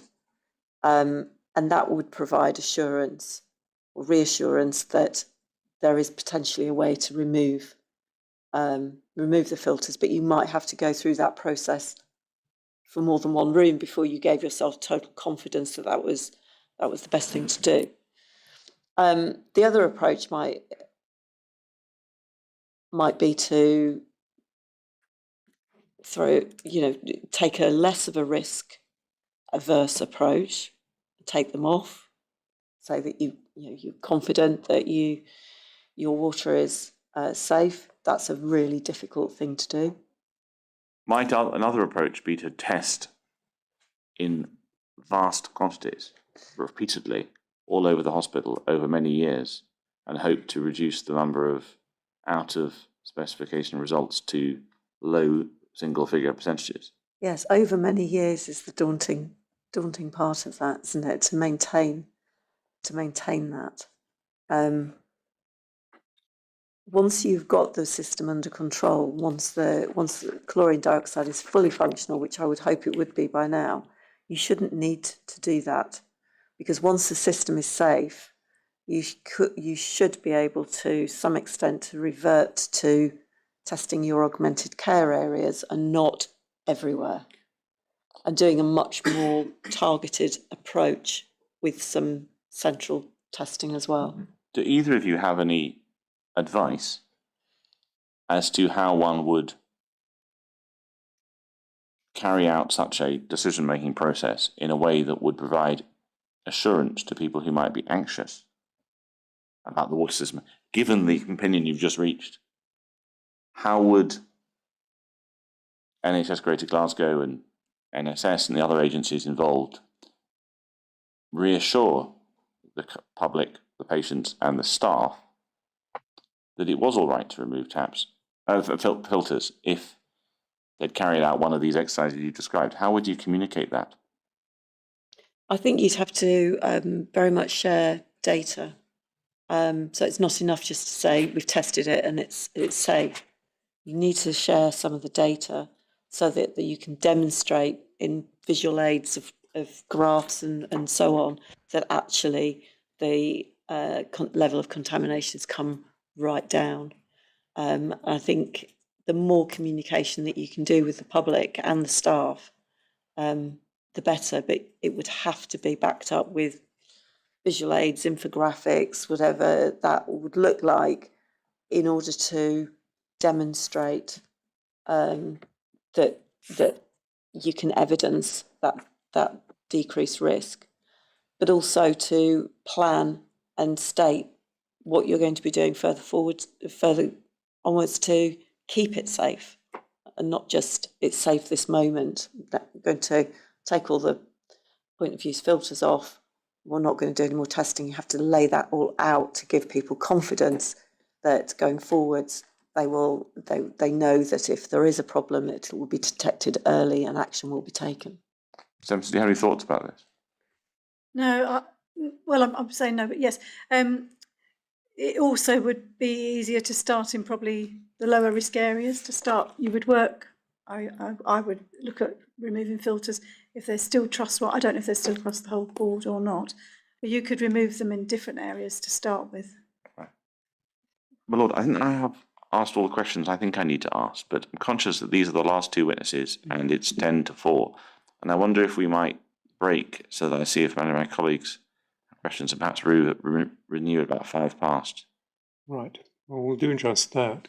As I think you understand, Ms. Dempster and Dr. Mumford, I need to check that there are no unasked questions in the room. So we'll aim to sit again at 4:05, but it may depend on how long that process takes. So in the interim, I'll ask that you be taken back to the witness room. Thank you. Thank you.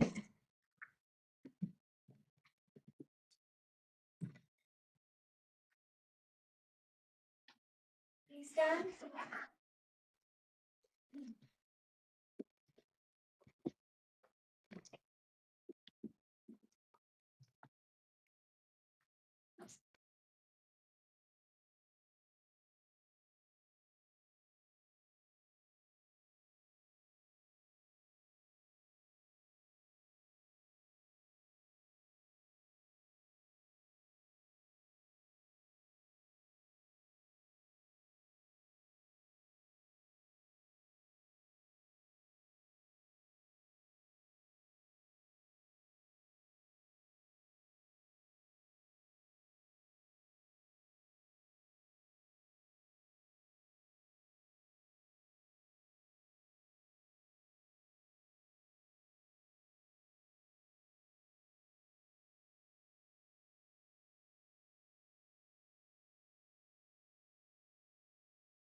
Now, Mr. McIntosh.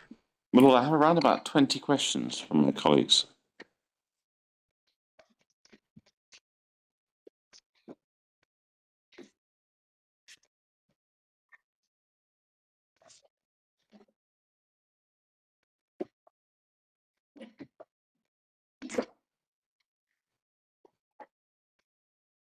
We have some more questions. Yeah, we just heard.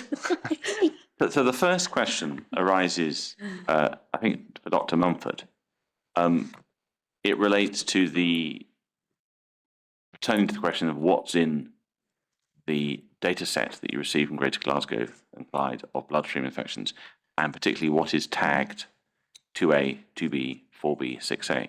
Yeah. So if, for example, there was a pediatric Cryptococcus bloodstream result from PICU, the latter part of 2018, that wouldn't make it into Mr. Mukherjee's list, would it? Because it's not tagged as 6A or 4B at that point. No. Returning to Mycobacterium chelonae, we've had some evidence that Mycobacterium chelonae is not necessarily particularly well controlled by chlorine dioxide. Are you able to comment on that? Yes, that's the case. It's an organism that has a level of resistance to chlorine dioxide and is able to survive. Does that fact that there are organisms like that have any impact on the value of the reassurance derived, I think, by some witnesses from the fact that the chlorine dioxide system had been fitted and was operational in 2019? It does have a little bit of impact. However, it's not that chlorine dioxide is not your only control mechanism. So provided that you have your water temperatures correct, so your hot stays hot and your cold stays cold, and you have the chlorine dioxide and you have the regular testing, you should be able to detect any problem before it gets to the point where it poses a risk.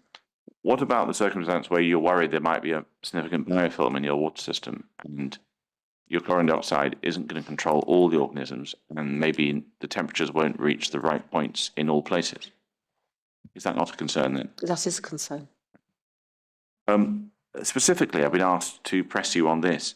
When you went on your visit to the hospital, why did you go to the cystic fibrosis ward on 7th level? It was the ward that we were taken to. Was there any particular reason? Did you express an interest in it, or? No, not at all. It was part of the tour. There seemed to be a sort of preordained tour that we were taken on. Again, for Dr. Mumford, are you aware that a Mycobacterium chelonae test result sample was taken from a shower head in the cystic fibrosis ward in 2017? No, I don't think I am. Is that the sort of thing that should have prompted action in the same way that the 2016 bloodstream results would have prompted action? Yes. Again, a question about biofilms. I'm sorry, we're staying with the microbiology, so I'm leaving Ms. Dempster out of this. If you imagine a biofilm, can you test a biofilm for aspergillus? You discussed biofilms and aspergillus in your report. You can certainly test it. Whether or not you would find it is a different question. What are the problems about finding particular organisms in biofilms? So some organisms, well, you would find your main water organisms in biofilms. Aspergillus, although it can be found in water, is much more likely to be found in air and dust rather than in water. So it would probably be something that you wouldn't really expect to find. Is it reasonable to think that if you did find aspergillus in any form of environmental sample, you should look to see if that aspergillus, or the majority of it, is somehow antifungal resistant, and take that information on board in thinking about how you manage your patients in terms of antifungal prophylaxis? Yes, that would be helpful if you detected that you had a particular issue. It would be helpful to you. Particular issue with aspergillus? In guiding.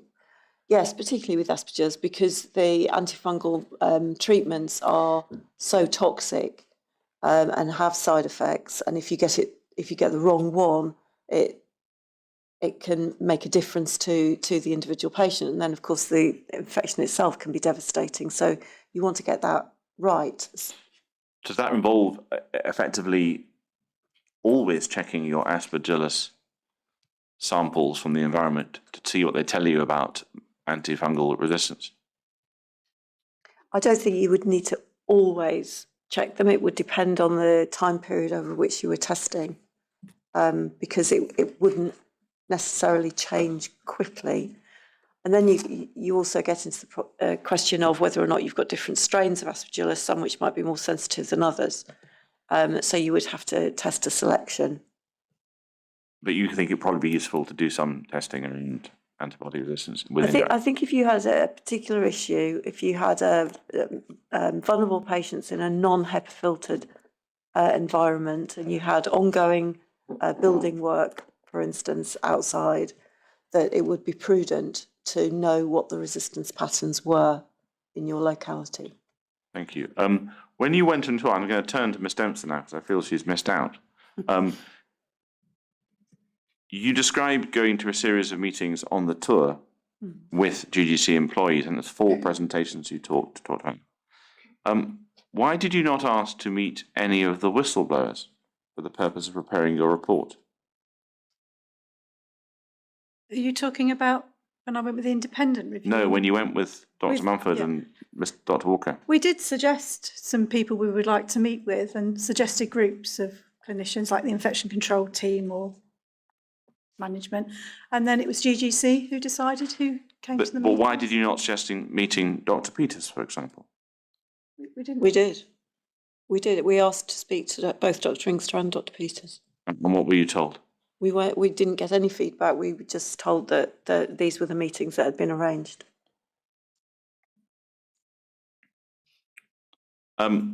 Moving on to the appraisal point around Dr. Peters. It's quite a long question, so I better read it accurately. Should Dr. Peters have been given a chance to respond and refute the allegations made about her in Dr. de Keesekke's second whistleblowing report? Yes. Should she have been shown and given an opportunity to respond to what was said in Dr. Stewart's report in 2015? Yes.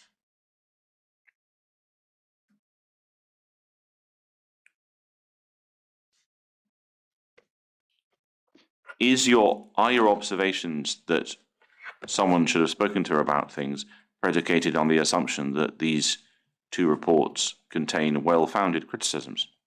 No, it's the right thing to do. If you investigate somebody and you write a report, the right thing to do is to share it with that doctor. I think you said that if a medical director genuinely had evidence of a doctor putting their own interests before a patient, they need to take some form of disciplinary action. Yes. Paraphrase of what you said.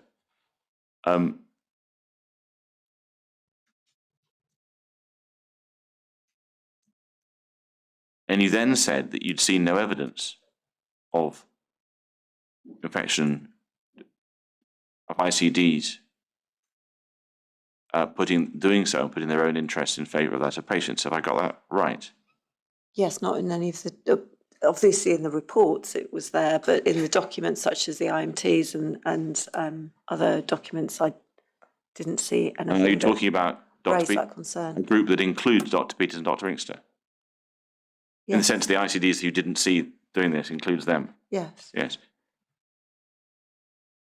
What comment, if any, do you have to make about a medical director expressing this sort of view about doctors in their organisation? So this is the view that they were putting themselves ahead of their By Dr. patient Armstrong. care. I think no medical director should be expressing those views without taking some form of action. And there is a huge range of action that could be taken, starting from an informal chat up to referral to the GMC. I would probably veer closer to the informal chat to start with, but you shouldn't it is the medical director's role to ensure that doctors are fit to practice. Putting yourself above your patients is absolutely against the guidance in good medical practice published by the GMC. You would have to take some sort of action in order to make sure that that behaviour didn't continue. Thank you. Ms Dempster, I don't know whether you heard this evidence from Dr Emery. It seems that GGC is currently the only board that has a weekly meeting with our higher nurse consultant level, which Dr Emery certainly explained was set out about concerns about, amongst other things, reporting and relationships. In that context, do you find it reassuring or not reassuring, or indeed something else, in assessing the current safety of the hospital that these 4 Cryptococcus cases were not reported by NHS GGCs for the reasons they gave the inquiry? I don't really know what the remit of the meeting is with the 2 parties. If it's just having a chat over the phone, going through things, that's very different to being in a formal arrangement about concerns about an organisation. But perhaps that meeting would have been a time to actually discuss those cases. So I don't know if the meetings are a formal arrangement, but then does Laura Emery feed them back somewhere, or is it, it's very hard to comment without understanding the nature of the relationship. But if there are weekly meetings, Yes. and you think that these 4 cases should have been reported, Yeah. one means would have been to raise them at the meeting. Yeah, ideally. And then you could have discussed, do you think I should report this? I've got case A, B, C, D. Right. Yeah. Either of you, do you have any view about whether these Cryptococcus reporting issues that we discussed today have any, do they give you any thoughts about whether NHS GGC have either learned or not learned any lessons that you think they should have learned about the problems they've had with infections?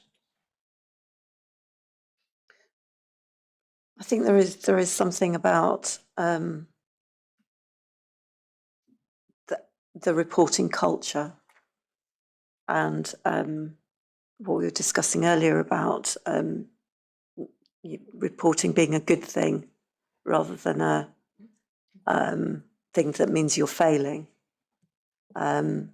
So there's a school of thought that says if you report more, it means that you've reported more incidents, which means that you're not doing well. But actually, a reporting culture should be seen as a very positive thing, because you're identifying incidents even when there is no harm involved, and reporting and investigating and learning lessons. And it is that learning lessons part which is the most important. And I feel that the not reporting those cryptococcal cases suggests that the reporting culture is not working as it should do. Anything you want to add, Ms Dempster? No, I agree with that. Yeah. Ms Dempster, obviously we've heard lots of evidence about this issue of reporting, and the health board's been put in various stages of ministerial intervention. There have been multiple reports, now there's the public inquiry, and there's the evidence we've discussed today. One response to this would simply to require more reporting by all health boards to our high. Do you have any views on whether increasing the list of things that need to be reported is a reasonable solution to the issues this inquiry has been investigating? I think when you're working in an organisation, you can drown in reporting. So you don't want to just put in reporting for the sake of reporting to give a bigger headache to everybody working in the health board.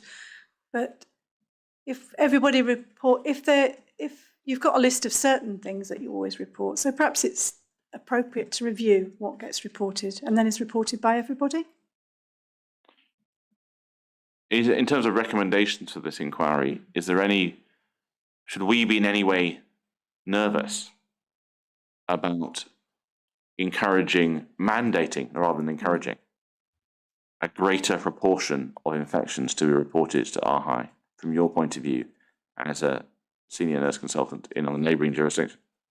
I don't think so, because we're told these are rare cases anyway, so it wouldn't be like you were picking an organism that there was 1,000 to report. We're talking about tiny numbers.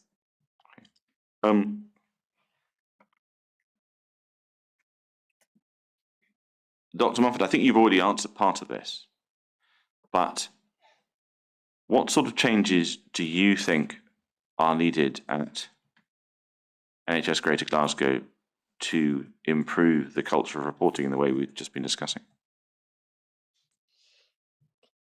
I think ease of reporting is important. Sorry, I missed that. Ease of reporting. Ease of reporting. You can't have a system which is too onerous because it just puts people off. And you need to have, and it comes back to where you are reporting. Is this reporting internally? Is it reporting externally? But if you're reporting internally, you need to have an idea of where that information is going to go, who's it going to be viewed by, how is it going to be used, and there needs to be and this is really hard if it exists to get rid of. You need a kind of no blame cultural approach and a just culture approach to incident reporting, so that there is fairness and ensure that no one is treated badly because they have chosen to report something. How do you know any examples of how an organisation has changed its culture of reporting to bring in such a no-blame culture of reporting? I think very many organisations, including my own, have made big strides towards that. It's something that comes from the board downwards and is very there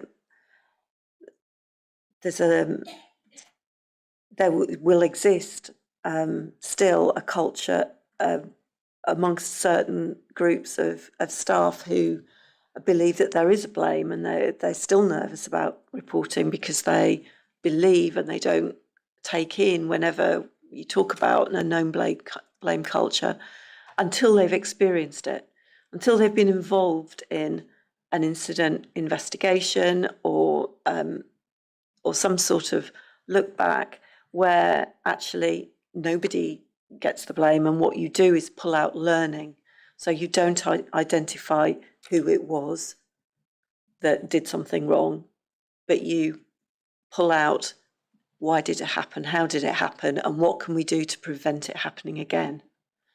And if you work on instilling that kind of process within your organisation, then you eventually get to the point where more and more people are more confident that it's about learning and it's not about blame or assigning or finger pointing or anything else. Thank you for that. I'm now going to move on to the final couple of questions. This one's quite esoteric, but I want to see if I get it right. In the process that you developed with Mr. Mukherjee, you created a list of infections that is grounded in the experience of the Sahelian cohort. You then obtained a complete list of all bloodstream infections from 4 hospitals in England and Wales. Yes. And you counted the number of deduplicated infections of those organisms. Well, Mr. Mukherjee did. Well, Mr. Mukherjee did the work, but you asked him to do that in a sense. And so one can have a debate about whether he succeeded, but what he attempted to do is to compare the number of infections in the Mukherjee list in 2A, 2B, 4B, 6A with the number of infections on the same list in Cardiff, the Vale, Oxford, Leeds, Great Ormond Street. Is there a risk or a problem with this methodology that it might be the case that in one of those other units, There's another group of organisms that occur in the environment, perhaps a couple of species, that didn't happen to occur in Glasgow, and therefore weren't on the Mukherjee list because they weren't in Glasgow, but they are in one of those other hospitals. And therefore, might that distort the conclusions that can be drawn from his work? I can see where you're going with that. However, the organisms on the list were very definitely the most common. I think on the other lists that we've seen, there was a couple of organisms that were, well, at least one that I'd never heard of, which are so rare that you wouldn't, I doubt very much if there would have been a problem in missing them out. So I don't think so. Might you effectively be saying that in the Mukherjee list there were tens of organisms where there were just one or two, and in the other hospitals there might have been a handful of other such organisms that weren't in the in his list, but the numbers are really small? Yeah. Right. The final question is, given that your position, the two of you, is that there is a connection between the water system in the hospital and the increased risk of infections in the patients, and you say that's there because of increased rates of infections in those patients, if I've got that right, wouldn't we not also see perhaps a smaller increase amongst the adult population over in the Queen Elizabeth? They're drinking the same water, they're having the same showers, they're using the same water. There's every possibility that that's the case, yeah. Did you look for it? No. Did anybody, apart from the HPS first report, Appendix 4, look at it with the bottom of those SPC charts, as far as you're aware? I don't think so, because they took the whole hospital. But there could easily be some of the higher risk areas which have an issue. Who would know whether there were or were not increases in the rest of the hospital? Infection control team, I presume. If we just take it as an assumption that because no one's made a fuss about it, there weren't increases in infections in the adult population, does that not tend to suggest that there is no link to the water because there had to be an increase of infections amongst the adults as well?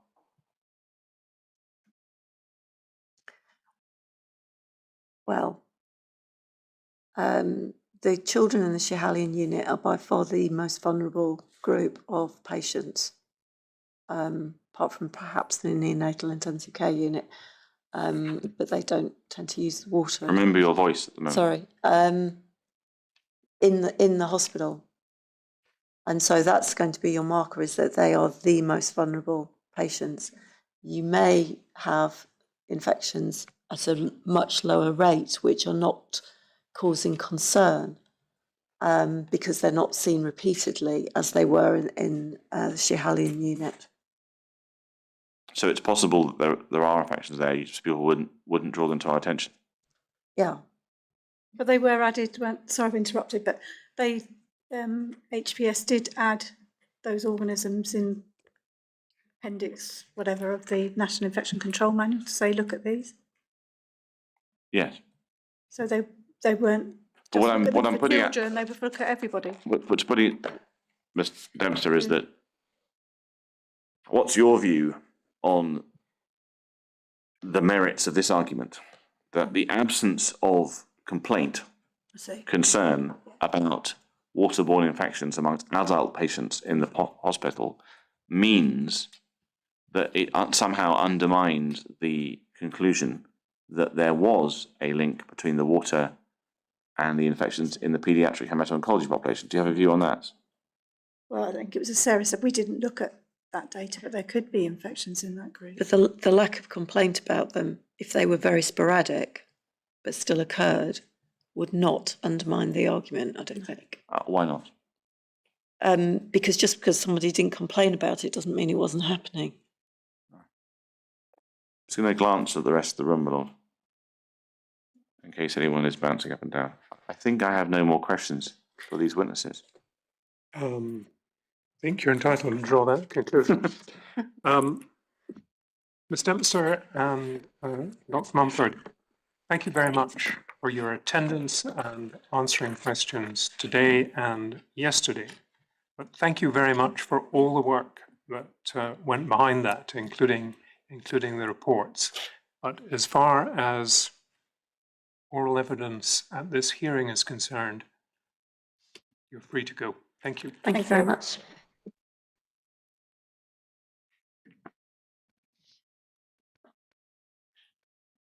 Now, Mr. McIntosh, as I understand things, we've now heard all the evidence from witnesses at this phase of our oral hearings. Yes, my lord, we have heard all the oral evidence in Glasgow 3, and it's perhaps of assistance to, or I'm sure those in the room have already read Direction 8, but in case anyone's watching on the YouTube feed, the next stage will be that my team will produce written submissions from the council to the inquiry team, which we will lodge with the solicitor of the inquiry by the 12th of noon, 12 o'clock noon on the 20th of December, which will then be distributed to all court participants, legal teams, as an early Christmas present from the inquiry. However, they will have until the 31st of January at noon to provide their closing statements, their closing written submissions to the counsellors of the inquiry. Of course, those will all be placed on the inquiry website. There will be a further hearing, which we're referring to as Glasgow 4, which I hope will be the last evidential hearing, running for 5 weeks from the 29th of April, which is a Tuesday, 2025, until Friday the 30th of May, which all remaining evidence necessary to address the remit in terms of reference will require to be heard.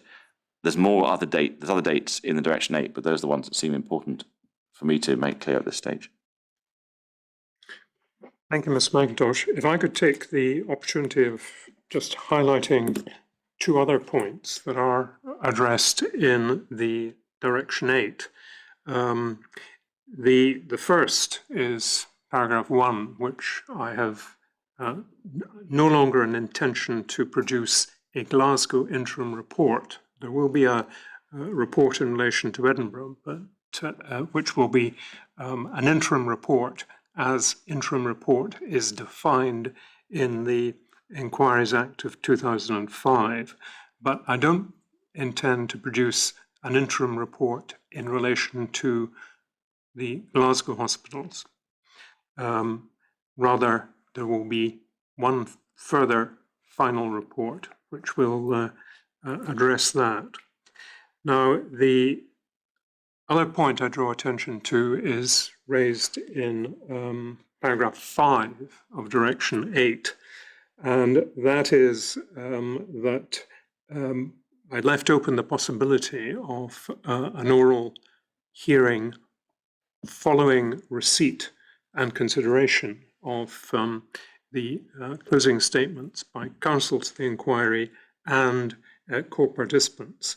I am minded to hold such an oral hearing, and I think the dates provisionally indicated for that, but can be taken to be the dates that we're aiming for are the 11th, 12th, and 13th of March. I think what I would add is I think it is likely that I will issue a further, probably fairly brief, direction in relation to what I would wish to see in closing statements. And clearly, I should do that in the very near future, given the timetable. But I think that's all that we require to say, other than can I thank all the legal representatives for their attendance, their attention, and their provision of questions which required to be asked, but had not been asked by Inquiry Council. So can I extend my thanks to everyone in the room, and that includes the core participants who are represented. We shall meet again, all being well, in the end of April of next year. But until then, can I wish you all well? Please stand.